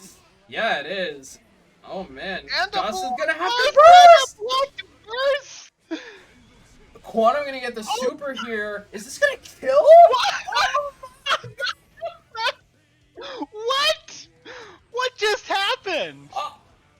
Okay, I can't cheer for Gus anymore. I'm sorry. I'm cheering for Quantum now. That was nuts. Holy shit! Quantum on some other shit here, bringing it all the way back. Now has burst available to his opponent's lack of burst. Huge lead here for Quantum. Gus could just die without burst here. Just incredible Quantum comeback. has 50 meter. One more throw. No RC? No, okay. No RC? Nope, you're gonna throw just again. gonna keep going. Just screw the meter, man. I feel like that was some mental damage just dealt. How do you come back from that? Maybe you just Jesus. don't. Oh my god. I think at that point I might just concede. Oh my word, Quantum. Holy shit. Yeah. Gus backing out for a moment, just taking a breather. Yeah, I'm just taking a second. I would too. I would be like, hang on, man. I gotta go make some coffee. God damn. Quantum is angry. That was Holy fucking shit. wild. Alright. Quantum up 2-0. Yeah, Very convincing fashion. 2-0 Very fast after burst one from of Gus. the craziest comebacks I think we've ever seen in Cowlosseum. Oh. Ooh, the safe jump catching the DP. Holding on to the burst here, like you said before, Quantum has really good discipline with their bursts. Ooh, nice. I feel like that would have been the time to burst if any time on this round. So I think Quantum's just going to hold on to it for the rest of the round. Probably just going to hold on to it. Let it, what happens happen. Blocks the YRC, there you go. No, please, no. Is this the start of Not another going for the corner Quantum carry, comeback? Is this the start of another Quantum Missed the comeback? throw, gets thrown, tries to wild throw. I- There's the 2S. Quantum. A less Not- disciplined player would have did burst not that burst. last combo. I cannot Quantum- believe they didn't burst. I actually cannot believe it. I would have bursted there so hard. Fuck. Oh man. Holy shit. Good backdash, forcing the whiff throw, getting a full combo. Good guy Squirrel in the chat just continuing to cheer. And now Gus is scared. Gus didn't even go for the meaty. Didn't even try. Yeah, I think some serious Alright, mental blocks damage. the DP, but gets Roman canceled. I think some serious Gus- mental damage has been done here. Oh dear. Yeah, so you're either bursting this or you're dying. Okay, unless we're not... Third option. Why aren't we RCing? Taking the opponent's burst. Why aren't we RCing? What? You had 2 bars there. You could have just RC'd into super and killed him. Like, what? Why did you need to use your burst? Come on! What? Yeah, that is a good question. I think there's definitely been some mental damage done here to Gus. Yeah. Honestly, Quantum, I would be shook. I would be very shook. Oh. Gotta be really hard to keep his Punish on composure. the soldier. Oh, Whoa, what was that no! whip throw? Quantum just Quantum absolutely just going needs one more hit, and that crazy is your here. one hit. Oh. That's Oh, it. just barely gets enough. Yeah. I was scared that wasn't going to finish when the side switch happened, but... Quantum in one of the best wow. comebacks we've ever seen. Absolutely Well, round comebacks. bulldozing. That was not a comeback overall. Bulldozing. There were comeback rounds. That was Yeah. not a comeback. That was a clean not a sweep. comeback round, but man, with one of the best comebacks and then one of the most absurd follow-throughs, bulldozes their way through Gus here. Wow. Man. What else is there to say Yeah. but wow? Yeah. Really great. Quantum gonna be going on to losers semifinals to fight the winner of Dr. Dinosaur and Soul Sad Guy, who we're gonna have up next. We could get that soul mirror. We'll find out very shortly if that's what's going to happen. Because I believe our next match is that Dr. Dinosaur versus Soul Sad Guy. Yes, it is.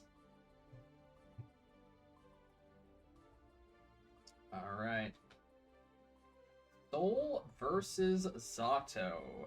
Not a matchup I know a whole lot about, to be perfectly honest with Likewise. you.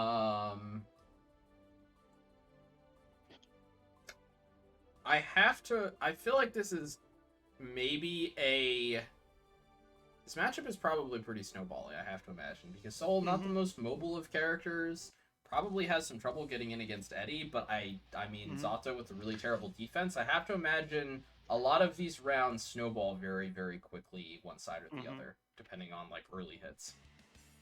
And depending on if Zato can correctly play around DPs. If he gets DP'd out of the string, that's huge. Alright, Zato just playing some defense here, playing some pacing. Alright. Gonna be putting in a lot of pressure with Eddie. Oh, yeah, whiffs the command throw, but still gets a hit. Yeah, Soul Sad Guy taking a pretty bad option there, and unfortunately going to have to cover himself with burst. Alright, smacks Eddie. God, getting his game started. Seen a lot of the fake gun flames coming out from Soul Sad Guy. Not a very often utilized tool in Soul's kit, but Soul Sad Guy really, really likes it. Oh, very good conversion. Oof. Getting more than 50% off. Yeah, look at all that red health. Yeah, that had to be bursted. Oh, man, that almost was a conversion, man. Oh, I don't even know what I just witnessed. That was some crazy shit. Alright, just playing some footsies here. Playing... Oh, what is happening? CRCs just aren't working out for Soul Sad Guy. Yeah, but at the same time, Dr. Dinosaur is like doing some really weird crowding decisions that look like they end up ending in him not getting quite what they want. Yep, Dr. Dinosaur not respecting the range of Soul 6S at the end there. Just trying to poke out, play some neutral, but Soul Sad Guy playing very patiently here, waiting for their chance, and is now going to run up and punch. Very nice. Oh yeah, that's going to be easy wall break. That is a wall stick and a wall break. And Zato looking... Yeah, Zato looking on their very last legs. Gonna have to burst has to burst there. Yeah. No choice. No choice whatsoever. Let's see if they can bring this back. It will be one hell of a road. Wall break. That is going to wall break. Going to be able to get the Eddie meter back with that super. Let's see if they can keep the pressure on. Oh, boy. Oh, but opposed whiffs, and that's all the 80 gauge. Gets hit by another 6S. Yeah. And that's the game. Really good attempt there from Dr. Dinosaur. I actually almost brought that situation back, but Soul Sad Guy is going to take our first game here. Yep, I think it came down to just not being willing to unsummon that oppose. Yeah, definitely Dr. Dinosaur probably should be looking to tighten up some of their conversions off of Eddie, because some of those mid-screen conversions after hitting Soul in the neutral looked like they probably could have gotten a lot more damage there. But we're having some weird interactions with the way Eddie was placed or the way things were going on. The disgusting. Does Dr. Dinosaur just have their staging music on random? Yep. They sure do. I hate this stage. A different breed of guilty player there. I hate this stage so much. Alright, was that... I don't think that was a block burst. That was just breaking the law, wasn't it? Wasn't able to get a full punish off of that, but still at the advantage in this round. Oh, Eddie dies. Alright. I need to remember to do that. Dr. Dinosaur just playing around, playing a lot of neutral game here. Soul Sad Guy. Yeah, Soul not really able to get in here. This is what I was talking about before. I feel like Soul some limited mobility options. Zato, in theory, can play really, really good neutral against him. But as we've the round seen, start 6H. Yeah, but once Soul gets in, not able to capitalize. If Eddie pierces too close to you, you can mash to kill. Interesting. Yep, I've known that. I just never remember it when I play Zato. Yeah, I almost never see Zato players, so I don't get a lot of experience with them. Oh, hitting right into just the oppose. Barely That's summons going to be the oppose in time. Huge amount of damage. Resummon on the Eddie. Soul does have burst available. Is going to have to spend it immediately. Zato just playing around it, playing some defense. Eddie is back in play. Ooh. All right, not bad. Running under the frog. Oh, okay. I wish I could do that. Dr. Dinosaur going to take that round in very convincing fashion. Fantastic adaptions coming out from the Dinosaur. Zato player here is doing great. God, what a great name, I'm seeing so many of these ways to play around Zato that I just can't take advantage of. That's why I could never. I kind of wanted to play Eno for like 5 minutes, and I was like, I pressed forward, and then I quit playing Eno, and I never tried again because I can't. Understandable. I can't do it. I have a huge amount of It respect takes a very for someone. specific kind of player. Yeah, I have a huge amount of respect for people who can play that character. I cannot do it. Yeah, I like her unique movement a lot, just because of the options it affords you. Yeah. But it definitely makes one of the basic aspects of the game take up much more brain power than it would in a lot of other characters. And it's funny because I'm an ex-Morgan, like, super main. You can stroke under Frog, but that runs the risk of just running into a button because you can't stop and block. Yep. But yeah, it's so funny because I'm so used to Morgan movement, and it's so similar to Morgan movement, but it's not Morgan movement, and the playstyle is completely different, and it just doesn't work for me. I think that was a blocked YRC, but Dr. Dinosaur not capitalizing off of it? Yeah. Still getting the round anyway. Yeah, just keeping Soul in the corner there, really good stuff. Dr. Dinosaur managing to get some Once again, here. Dr. Dinosaur doesn't seem to know the punish for the whiffed 6H Brown Star. Yeah. Ooh, command grab here, gonna get the Eddie reset meter. Damn. Did Dr. Dinosaur win that last game? We're on game 3. Yes we are. It is 1-1. Alright.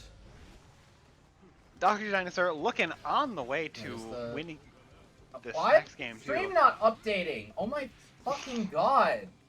It's updating on my client, but it's not showing up on the stream. That's strange. I don't Anyway. know why. I'm really sorry about this, guys. It's all sad guy playing the blocking game. Unfortunately, hasn't labbed the blocking game enough and gets bit of a weird drop from Dr. Dinosaur, but is able to Eddie. catch it out. Yeah, Dr. Dinosaur coming in with a drop kick, really good stuff. All right, It's 2-1 for Dr. Dinosaur. Is it Our dreams of a Good. Soul Mirror in loser semis are in shambles. Oh, you know what I can? I just realized what I can do. I just realized what I can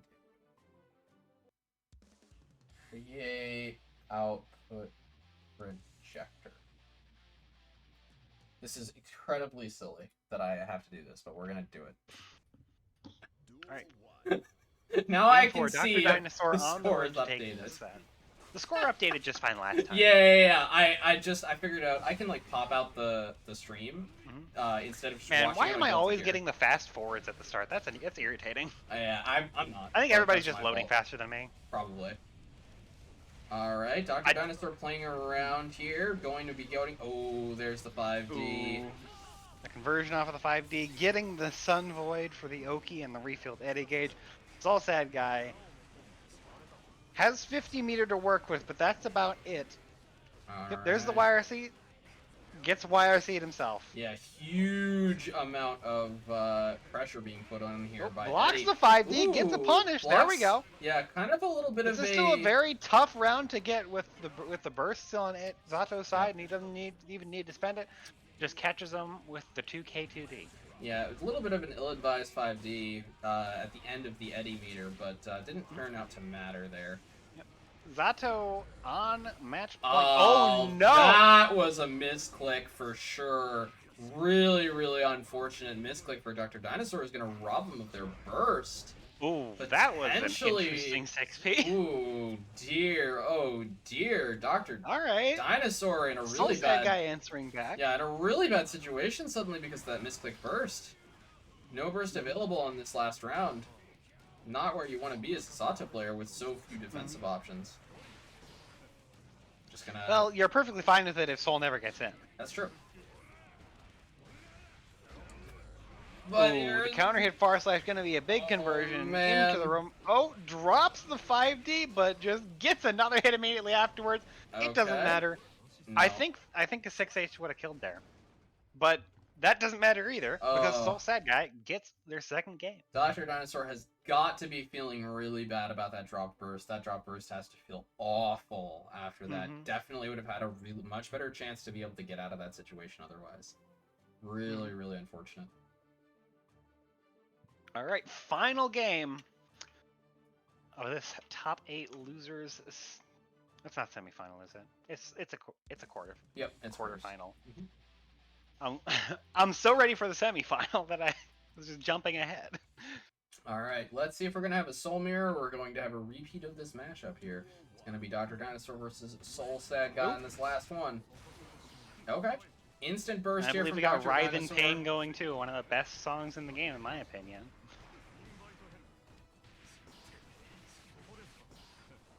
All right.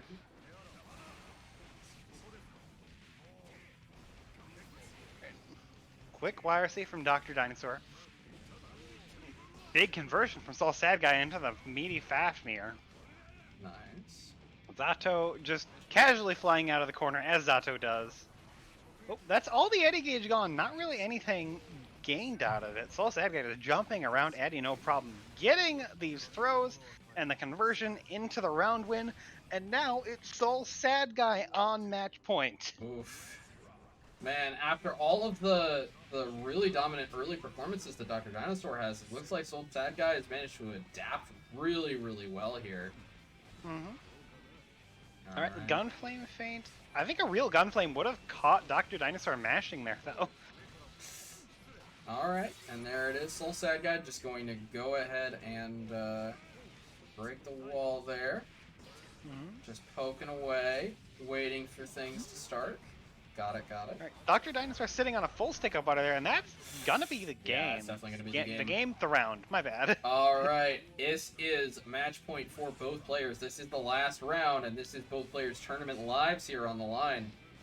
Mm-hmm. Dr. Dinosaur put himself in the corner pretty quickly, but oh, Eddie's dead. And Eddie's back already. Alright. Poking him out. Dr. Dinosaur has spent a lot of this round in the corner, but it hasn't really phased him at all. Playing some really great neutral here. Gonna burst out of that. Soul from That's getting extremely understandable. Oh, takes dear. these the wrong way. Oh no. Alright, Soul Sad Guy very close to getting the burst back, so we'll have that to work with, and also has 50 meter. Yep, there's that 50 meter. Catches Dr. Dinosaur mashing, but isn't able to confirm. Here's Eddie dead again. Just poking him out. Soul Sad Guy not able to capitalize off of it because Dr. Dinosaur just floats up there.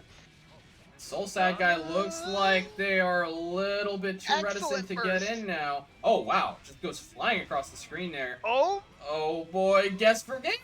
Oh, just barely had the meter to Manages to come clip out it, of but that doesn't. in the match. Oh, Oh, no! Manages to get it, but then drops the combo, and Dr. Dinosaur with a quick 5P manages to take it. I'm not even sure that was a drop. It just looked like he bandit revolvered. Maybe. It looked like he dropped. I feel like you could have gotten more from that. He only needed Definitely one could have gotten hit. more from He that. only needed one hit there. I'm 100% sure he dropped that, I think. I don't see how he wouldn't have. So it looks like next up we're going to be having Dr. Dinosaur versus Quantum. I could have just been too excited to see what was going on. Yeah, that match went right down to the wire. That was a great game. Holy shit. All right, Dr. Dinosaur versus Quantum here. Yeah, that was great play from Soul Sad Guy. I'm sorry to see them go. Yep. But, hey, nice respectable 4th place here on the tournament. Love to see it. That's 5th, 6th. 4th place will be the loser of the semifinal.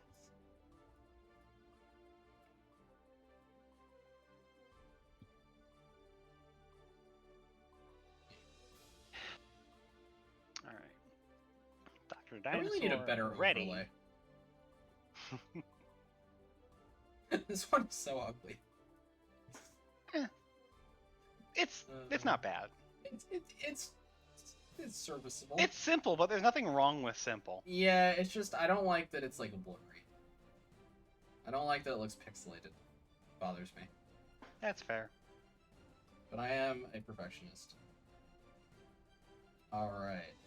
All right. Same matchup. Same matchup, Same. different players. Dr. Dinosaur going up this time against Quantum, and this is a very different type of Soul player. Mm-hmm. Yep, like we said, Quantum is much more disciplined, fewer drops too. Yep. So this could be tough for Dr. Dinosaur. They weren't having the best time in that matchup. All right, let's see what we've got. Man, that's a hell of a guitar solo to start things with. Love to see it. Immediate Fafnir, but nothing comes of it, unfortunately. Ooh, Oh, that man. was a good challenge. Yeah, really good challenge there. Alright. Oh, man. Manages to Ooh. catch the ever-present Zato 5P match. Mm-hmm. Zato 5P, they just... It's really funny because for the longest time I didn't All right. believe that Eddie move was dies, actually but 6 Quantum frames. is still forced to burst. Yeah, Quantum playing Tries really to far ban back Revolver, here, but- just trying to play really patient. Manages to get Eddie there, but unfortunately he's going to get caught by a combo from Dr. Dinosaur. Oop. Oh, there's a throw. Another throw. No Roman cancel still, because Quantum just doesn't. Yeah, There we Quantum go. just does not There's believe, the blocked YRC. Quantum does not believe in the Roman cancel. To Quantum, the Roman cancel is a thing of myth and legend, rarely seen and never used. Fishing for Did Quantum card just for hit YRC. Eddie while he was behind him? I think so.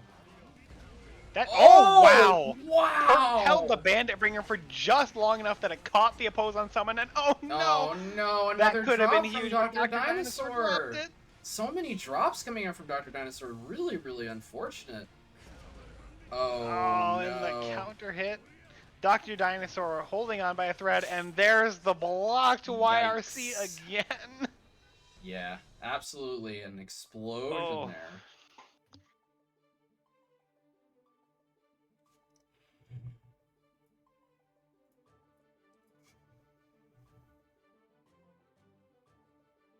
Hmm. Quantum just continuing to bait out those defensive options.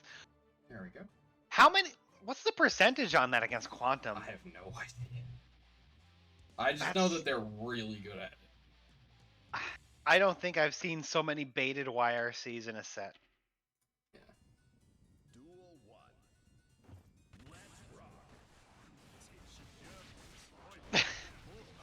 Alright. Quantum trying to catch him with the cheeky 5D. Just keeping going here. Poking away at people. Oh man. God, the pose is Quantum tried so for a good. run up throw, but just wasn't quite able to make it happen. Yeah, got caught by the oppose there. Alright, just gonna put on some pressure here. Dr. Dinosaur manages to get out of the pressure by jumping. Oh, that was another weird conversion from Dr. Dinosaur. It really feels like a lot of these... Yeah, Dr. Dinosaur, I think, took Eddie just a bit too far so that the drills whiffed. Yeah, maybe just a little bit of... a little... Not enough control, not enough, like, good control coming out of Dr. Dinosaur with these, the Eddie movement, I guess. Hard to say. But Dr. Dinosaur is still managing to take that round. Yep. Alright, 6 piece of Bandit Bringer. Here we go. Just keeps poking at him. That's a really good option against opposed Yeah. the Air Dash Bandit Revolver. Oh, once again, doesn't manage to cover the 5D with Eddie, which is a little bit strange. It should be able to cover The it. slow glide down really isn't working out for Dr. Dinosaur here. No, Quantum just managed Oh, to chase him back into dashes the corner. YRC, but doesn't get a punish that time. First time I've seen that happen. Oh, wow, that oppose was really good, but unfortunately, once again, Dr. Dinosaur drops the combo. Doesn't get a knockdown or anything. Yeah, I've seen I've seen a supered through YRC. I have not seen a backdashed YRC. Man. Alright, 1-1 here. Oh, that was a big counter hit. Yep, Dr. Dinosaur bursting, completely understandable. That was gonna be a lot of damage. What was that? What was that? This is the cleaver that cuts the universe. The fuck? That is, how do you whiff punish with Zato 6K? I have no idea. That was absolutely ridiculous. Alright, Dr. Dinosaur again, Oh, dropping that conversion. Oh, no, that's... Oh, man. Look at the damage here. Alright, Okay. the YRC actually worked, getting the command throw. You're gonna have to be really careful with the DP. Oh, and backs off for it. But Yep. with a quick use of RC, is going to just bludgeon his way right through the oppose. Quantum up 2-0 now. Oh man. Yep, Quantum really punishing those opposes Yeah, now. I think the Roman Cancel Shockwave breaks it. Is that right? it does. Alright. It does. If it hits Eddie, it does. Or not Eddie. If it hits Zato, it does. The Roman cancel. I just never make that happen because usually I'm just dashing up super Right. at it. Yeah. If it hits Zato, if Zato has to block it, it will just immediately break Eddie because Zato having to block Alright. anything stops Eddie basically. Oh, that was interesting. Ooh. The second hit of the Pierce actually hit. I think So Dr. Dinosaur whiffed the command grab. that looked like Dr. Dinosaur went for a duck there, probably to get the burst, but once again, Quantum really reticent to burst. Definitely has some of the most Ooh. the Dr. most Dinosaur just immediately bursting. reticent bursts of any player I've ever seen, to be honest with you. Mm-hmm. Okay. Alright, there you go. It's gonna be a wall There break. you go. Not a wall break. Nice. Okay. No, too far away. I for thought that, we were closer to the unfortunately. edge than we were. Yep. Oh, Ooh. Quantum unfortunately picking a rough spot to challenge there, and is going to get hit by the oppose. They jumped out of the command grab, but unfortunately the oppose was still there. Yep. All right, command grab to reset the Eddie meter. Going to get some pressure in here. Looked like they tried to go for the frog there, but the frog didn't want to come out. All right. Good challenge. Ooh, man, the risk is building up really quickly on the side of Dr. Dinosaur, and is All immediately right, going there's to a get 60. spent by Quantum. Oh, and the Fafnir. Yeah, into the Fafnir, just waiting for it. Oh, no! Dr. Dinosaur looked like they were Yikes. going for a YRC, but got BRC and got slapped out of it. Yikes! That's that gonna is be a Quantum yikes for me, On dog. match point. Oh man, that's gonna be a yikes for me, dog. Jesus. Oh my word. The aerial 5D hits. Oh, empty jump command grab. That's a Okay. new one. Yeah, that is a new one. Definitely. Ooh, unconventional mix here. Oh, Oh, not no, gonna get a kill doesn't because quite the get frog was kill already from out. it. Really unfortunate. Just has to Quantum get just one on hit. a sliver. There it is. Dr. Dinosaur Zato with says, a GG's, shake perfect. my hand. Let's go next. Here's my hand. Shake it, motherfucker. Oh, man. Yeah, no, Dr. Dinosaur, really good comeback there. Starting to show some really good adaptation. Maybe starting to settle in a little bit to this. Mm-hmm. A lot less drops there on the end. Really good stuff. Really great stuff. Tightened up their gameplay a lot. Let's see if they can bring this back. Got a set on our hands. Yep. Dr. Dinosaur gonna have to make the reverse sweep happen if they want to move on to losers finals, but this is still within their grasp. All right. Just poking out. And if they do make it to losers finals, Ooh! they're gonna be the person who put them down there in the first place. Really nice command throw there. Mm-hmm. Good conversion. Ooh. Quantum bursting out right at the very end. God, I just love watching the pink Zato. The pink Eddie is just, I love the colors. It's so pretty. Mm-hmm. Yep. Again, bit of a bit of miscontrol on the Eddie. That Pierce went straight past Quantum. Yeah. Ooh, the counter hit. But playing really good neutral here, even if the conversion. I don't know what that was, but Dr. Dinosaur sure did get 5K out of it. Quantum again, just not bothering. Yeah, with just oh, no wow. RCs. No You can revert out of RCs. counter hit SDP? Damn, okay. Alright. That was crazy. Alright, match set point once again for Quantum. Really good, really heads up choice from Quantum to get that round and put him back on match point. God. Oppose is such a ridiculous fucking move. Oh, I don't know what that was. Yeah, that was a little bit weird. Another really great air throw from Quantum there. Mm-hmm. Quantum definitely starting to chase Dr. Oh, Lord! Call out! But unfortunately drops the combo. Gets thrown after the YRC. Quantum is still holding on to 50 meter, no longer holding on to 50 meter. Does have burst. Really See if interesting. he wants to use it this round. I think he could make a case for it. Maybe not anymore. I don't know. Oh my God! Keeps Alright, air throwing. air throw. Dr. Dinosaur on his last legs, Tries but to go for the manages to stagger pressure. jab. Dr. Dinosaur just mashes out, and that is the A round. burst available for both players. This is still set point for Quantum. There we go. Bad oppose from Dr. Dinosaur, just gets punched with a run-up throw, and oh no! Immediately okay. manages to get out of the corner, but immediately goes back into the corner, and then Dr. Dinosaur puts himself in the corner. It's just, we're just playing musical chairs out here. Oh my word, the damage! Yep, so much damage. Dr. Dinosaur in a really bad situation here. No burst available, no Oh, meter the available. whip 60 and the Goes into wild the wild throw! Oh Oh my gosh. I don't think you needed to do that, Quantum, but you did it. Damn, Quantum. Quantum managing to take it 3-1 over Dr. Dinosaur. I think the Band Revolver close. would have just killed, but you did it anyway. Holy shit. And we're gonna go on to losers finals here. Oh man. Jesus. Quantum really is getting that mental damage. Teddy Treebark. Going for combos and throws that would kill, just opting not to. I don't need to kill you here. Alright, Teddy Treebark versus Quantum here. Man, that was a really good... Bad Quantum.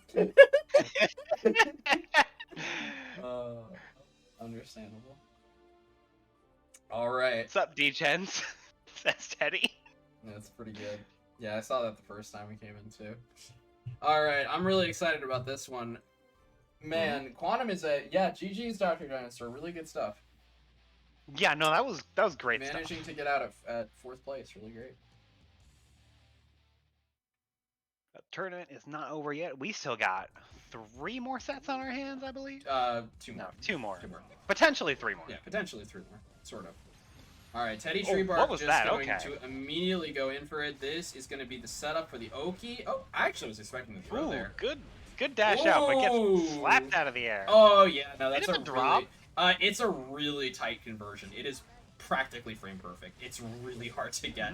Oh, yeah. It goes for the Ooh. instant overhead. Beautiful stuff. Oh, no. Alright. No. And that's Quantum dead. Yeah. Or not. Okay, I don't know why Teddy didn't finish it there. Maybe it was trying to bait the burst. I'm not sure. Not 100%. You can't burst when you're wall stuck. Yep. So I don't know. Oh! Okay, okay. Be you, Teddy! What the fuck was that? I have I've never been questioning seen that. those discs, but that's something. Quantum with Quantum the trying to just DP out of this, and it just no never working. burst. Still just not bursting any of these combos. There is such a thing as saving your burst too much. Yeah, I'm a little sus on that one, to be honest with you. You could have bursted there. Is Quantum not actually holding his burst? Does he just forget his burst is there? Is that what's There's burst actually in this happening? There's burst. Okay. Maybe it's just a self-imposed challenge. Quantum Quantum wants to wins without burst. It is not updating. Update. There we go. All right. He's pulling the Daigo. Got the download now. I see. All right. We'll see. All right. We'll see. We'll see. All right. Was a pretty convincing game one from Teddy, but Yeah. this is a first Really to 3, convincing. and there's an air throw to start things off. Air throw. Constantly. Mash out of the stagger pressure. People air throwing you is constantly the worst thing is Nope. Milia. It is the only thing Ooh. that like they can really like challenge you with, and it just feels so bad every time. All I right. think Quantum tried to throw that, but it was just a hair too late. Yep. Oh no. Okay, this time he Roman He canceled figured the out throw. that He drops it. All right, that was Maybe this is why Quantum hasn't been Roman canceling the throws. That's incredible. The first RC throw we've seen, and Quantum drops it. That's incredible. Quantum, what are you doing? Quantum, what the fuck, man? Bro. Quantum, bro. Maybe you need to lab this. Okay. Do it. Oh man. Really unfortunate. What if you did an RC? Yeah, maybe. All right, good DP. Oh god. Catching the hair car. That's really funny. Quick 5 PNT here, wow. and that's really, gonna be a really big huge conversion. there. Yeah, Milia should. Isn't able to finish it off with a super just because Milia was way the hell up there. Yeah, if but... Milia was a little bit lower, that would have been death. Yep. All right. Quick close slash anti Yeah, here. quick little close slash. Quantum there. says, I can do this too. Alright, just playing with a lot of discs. All right, another air throw. Quantum getting the upper hand here. All right, don't drop it this time. Oh, Baited first, wow! and that is going to be the game. Or he's going to drop it Unless again. Quantum drops it. Quantum, please. Quantum, Please don't do this. burst. Quantum, please burst. Or just block. Just burst. Please. Please burst. What? Uh, What? I mean, I don't know. I'm Maybe he so just didn't want to burst through the back door. confused. Okay, he wins anyway, but what? What did that? I am literally speechless. What the I mean, fuck? I can kind of understand not wanting to burst there. He knew he wasn't going to die. Milia didn't super, and he had 50 meter and a burst to work with after he got put back to neutral. Yeah, but like, even then, why give her the positive bonus in the first place? Like, Millie doesn't Because actually... positive bonus doesn't matter when one hit will kill you. It's sort of... that's not necessarily true. Milia with True. meter can actually bait things out using Drift RCs. Like, that's one of her better tools. Alright, well, that is Alright, one gonna one, I be believe. getting back into it. Catches him with a bandit revolver, but nope. Okay, Scoreboard. Alright. There's the Scoreboard is conversion. really unhappy today. I do not know what is happening with it. Oh. Alright. Ooh, beautiful conversion there with the double overhead. Not quite enough meter to get the super wall break, but... Real cows don't burst. Ooh. Oh, yeah, just a little bit too far to make that into a true conversion. Ooh, backdashes the throw, and that's the burst from Teddy Treebark. Yep, managing to Capel out there to stop the air throw from hitting. That's that dead, should I think. be death? No! Not quite. Just The bandit barely. revolver... Alright. Alright, Quantum up. Was that just a hit, or was that chip? That was just a hit. Just playing some I don't think I've seen footsies Teddy here. Treebark faultless defense all set. It's a little bit odd considering the changes to FD made it much, much stronger now. Oh, there's some faultless FD. defense, but it gets thrown. So, Yeah, and Quantum with a quick second game. yeah, Quantum with a really, really quick second game there, just absolutely blowing up Teddy. All right, Quantum doing his best to run from a round one losers straight to grand final. This is an old, like, God, I remember there was a tournament in Smash 4 where I think Nairo did that. Like, literally won the tournament from round one losers. It was ridiculous. Alright. One thing's for certain, Quantum wants us bad. Yeah, I can tell. Oh, man, wants to be the first repeat Cowlosseum. Or, no, actually, there has already Second. been. Second, yeah. Oh, Oh. just yeah, bandit revolver one hit into another bandit revolver. Oh, the DP works out for him that time. Yeah, DP does manage Blocks to the get it wire, that time. see? Blocks Oh, the burst. blocks the burst. There we go. Teddy in a really unfortunate position there. Yeah, And he's that's gonna dead. get caught with the 5K, and that's gonna be death. Yikes. That was all of Teddy's resources. I don't know if Teddy's getting back that burst the rest of this game. And that's a scary position to be in against Soul on match point. Yeah. Oof. Quantum is doing a really good job of challenging Teddy's options. Teddy definitely needs to be varying up their movement options a little bit more, trying to work That was a good around block. the Soul. Because Teddy is having to block too much. Too much slugfest is happening right now. Oh, and there's the counter hit. Oof. Good conversion. Is that? That's it. I think that's gonna That's kill. it. It doesn't even need to Doesn't super. even Damn. need to super. No, that was absolutely death. Quantum gonna take it 3-1 over Teddy, continuing to just absolutely tear through the bracket. Yeah, I was thinking that was dead just based on the fact that Yeah. Quantum had 50 meter, but I guess it wasn't needed. Damn. Nope. And we're gonna be And getting there right- we go. Quantum running all the way through the entire losers bracket to grand finals. Yup. Gonna have to win 2 sets in order to claim their second title. But Yeah. with the let's- way they're playing tonight, that is more than doable. It is. Now let's hope that they realize the burst button. Don't forget about the burst button, Quantum. Come on, man. It's right there. It's not. It's you gotta burst. Just remember. They're praising your discipline on the burst, and you are being incredibly frugal with those bursts, but you do have to press it sometime. All right. So Eno versus Soul. What's it like? I don't know if I'm the person to talk to about the typical Eno Soul matchup, because that's easily my most comfortable matchup. But it's very much a matchup where both players are picking specific tools to do specific things. That makes sense. Because Eno can low profile if Soul's not careful. Eno can low profile a lot of his stuff, but if Eno's not careful, then Soul can blow up everything. Quantum going right in for it. Here we go. All right, and here we go. Grand Finals of Cowlosseum 6. Heretic Magic Man versus Quantum. Heretic Magic Man going for that burst bait right away. Quantum not biting. Quantum just holding all the resources back. Gonna eat a ton of damage here. The overhead. Ooh. Overhead wall break into the Oki mix. Gonna go low here. Is that gonna be it? Yep. Quantum holding on to that burst. Probably a very good decision there. Mm-hmm. Alright. Moving up for it. Alright, Quantum actually moving forward a bit this round and getting a hit. There we go. Alright. Baby steps. Gotta start somewhere.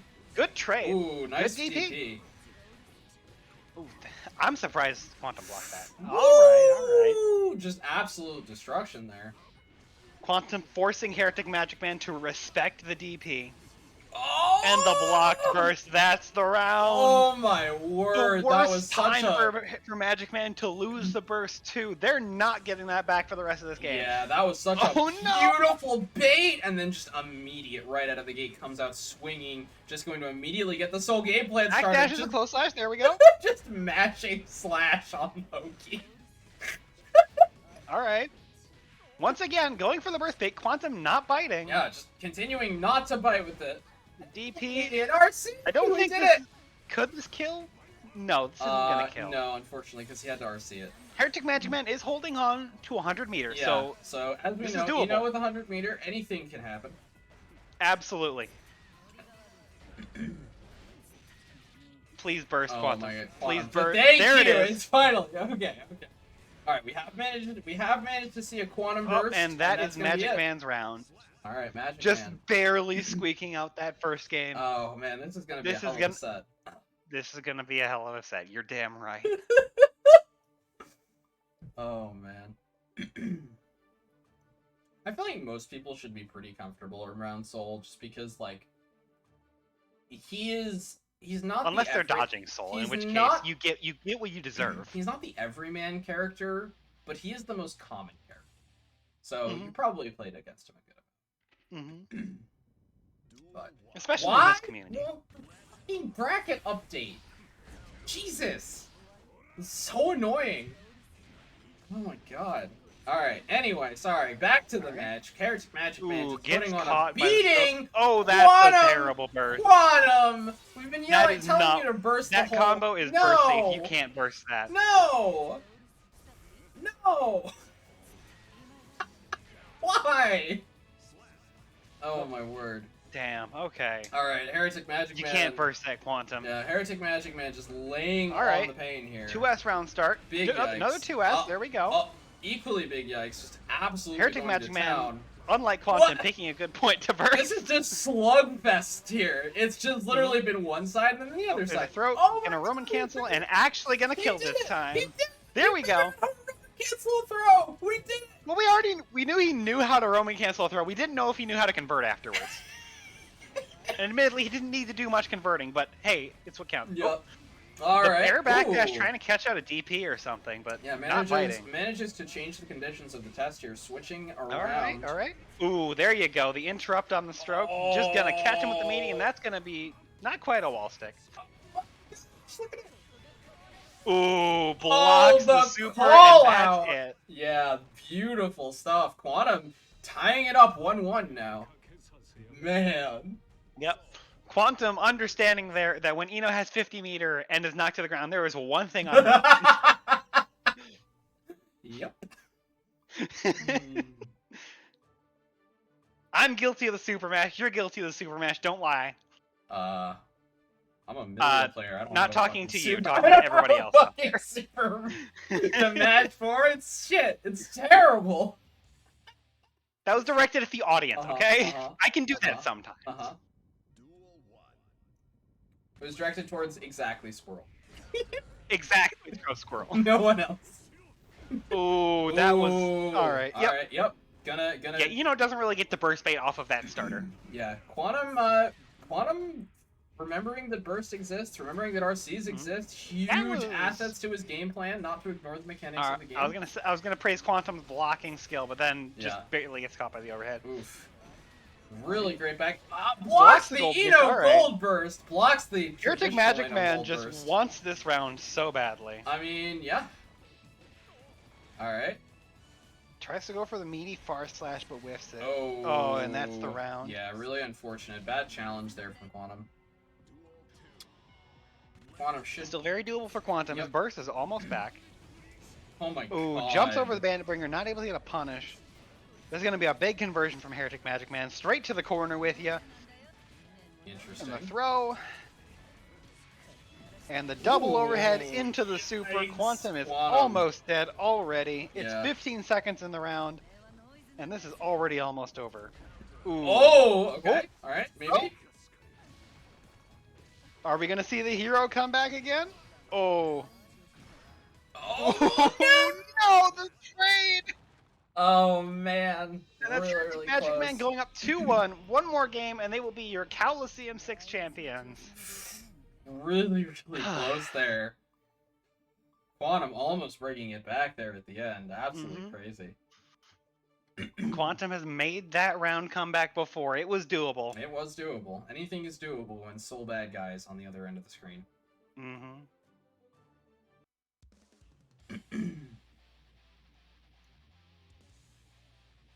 All right. All right. Game 4 of our grand finals. This really is a great set. Yeah. All right. Even if it ends here, I'm happy with what we got to see. Heretic Magic Man going in it, All putting right. on some pressure. Quantum gonna All challenge right, with good the challenge six. from Quantum. Ooh. Catches him with the meaty 6S. Yeah, double 6S And yep, there to there we go. catch. I said at the start, if Soul picks the wrong option, he gets blown up and just strokes right under the 6S. Yeah, I see what you mean. A bit too far for that conversion, though. Oh, Oh, what? what just happened? Jesus, that clashed. Oh boy, Heretic Magic Man just laying on absolutely all the Yeah. pressure here. Yep, and they're on tournament point now. Yeah, tournament point. Not for even Heretic set Magic point, Man. tournament point. Stroke, stroke, Just- stroke. Just hit him with it. Just hit him with it. Oh boy. And that's a very fast wall break. Heretic Magic Man in the most terrifying position an Eno can be in. Positive bonus. Significant life lead. Still has burst up around. Yeah, basically. This full is their meter. game to lose. Oh, DP's the super! full DP. Oh my god. That's all of Heretic Magic Man's meter gone, too. I want to see. I want to see where this at. Oh. And that... Oh, no. That's so Just keeps it unfortunate. burst safe, goes for the far slash afterwards, and that is That the is tournament. that. Heretic Magic Man is going to be your Cowlosseum 6 champion. Incredibly. God, that was some really tight gameplay there. Mm-hmm. Holy shit. Yep. That final interaction was fantastic. Just, I don't think I would have had the presence of mind to keep it burst safe with the far slash. God, incredible stuff. So we're going to see if... That was a legendary run from Quantum. That was a really legendary run from Quantum. That was really incredible stuff. Round 1 losers all the way back to grand finals. They are a previous champion, and we just saw why. Let's see if...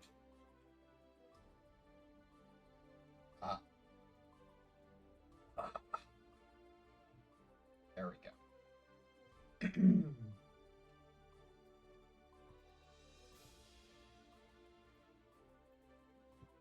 I'm gonna see if we can get Heretic Magic Man in here for an interview. As was suggested to me by your friendly neighborhood TO, Alex. Mm-hmm. Yeah, it was a really legendary run from Quantum. Really cool stuff. Apparently somebody's already made a Happy Chaos mod. That's impressive. Anyway.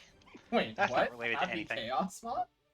Yeah, if you look in the Guilty Gear channel, it just got posted a bit ago. Fuck.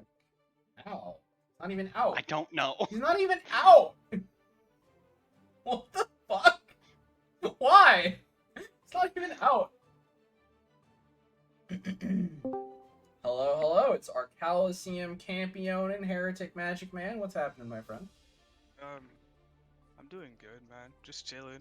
What about you guys? Just chilling, you Yeah, say? no, just chilling. You say you won the tournament. Yeah, I just woke up today and I was just looking at tournaments and I was like, which one do I want to compete in today? And I woke up too late to register for NLBC, so I was like, well, I guess this one will do. Well, I guess you made a really good choice, huh? Jesus Christ, that's Yeah. incredible. My God. Alex is just like, bruh. Absolutely amazing stuff. I see you have a biking portrait on your thing. You really want biking in the game? You're an old biking Yeah, player? I want to play Eno and Biken. Whenever Oh, they man. decide that, Alright. adder. Yeah? Yeah, No? I can't say I played Biken in the old games, but that's a hell of I a combo. tried. I tried. In Plus R anyway. I never touched her next week, Mhm. but I tried in Plus R. She's fucking hard.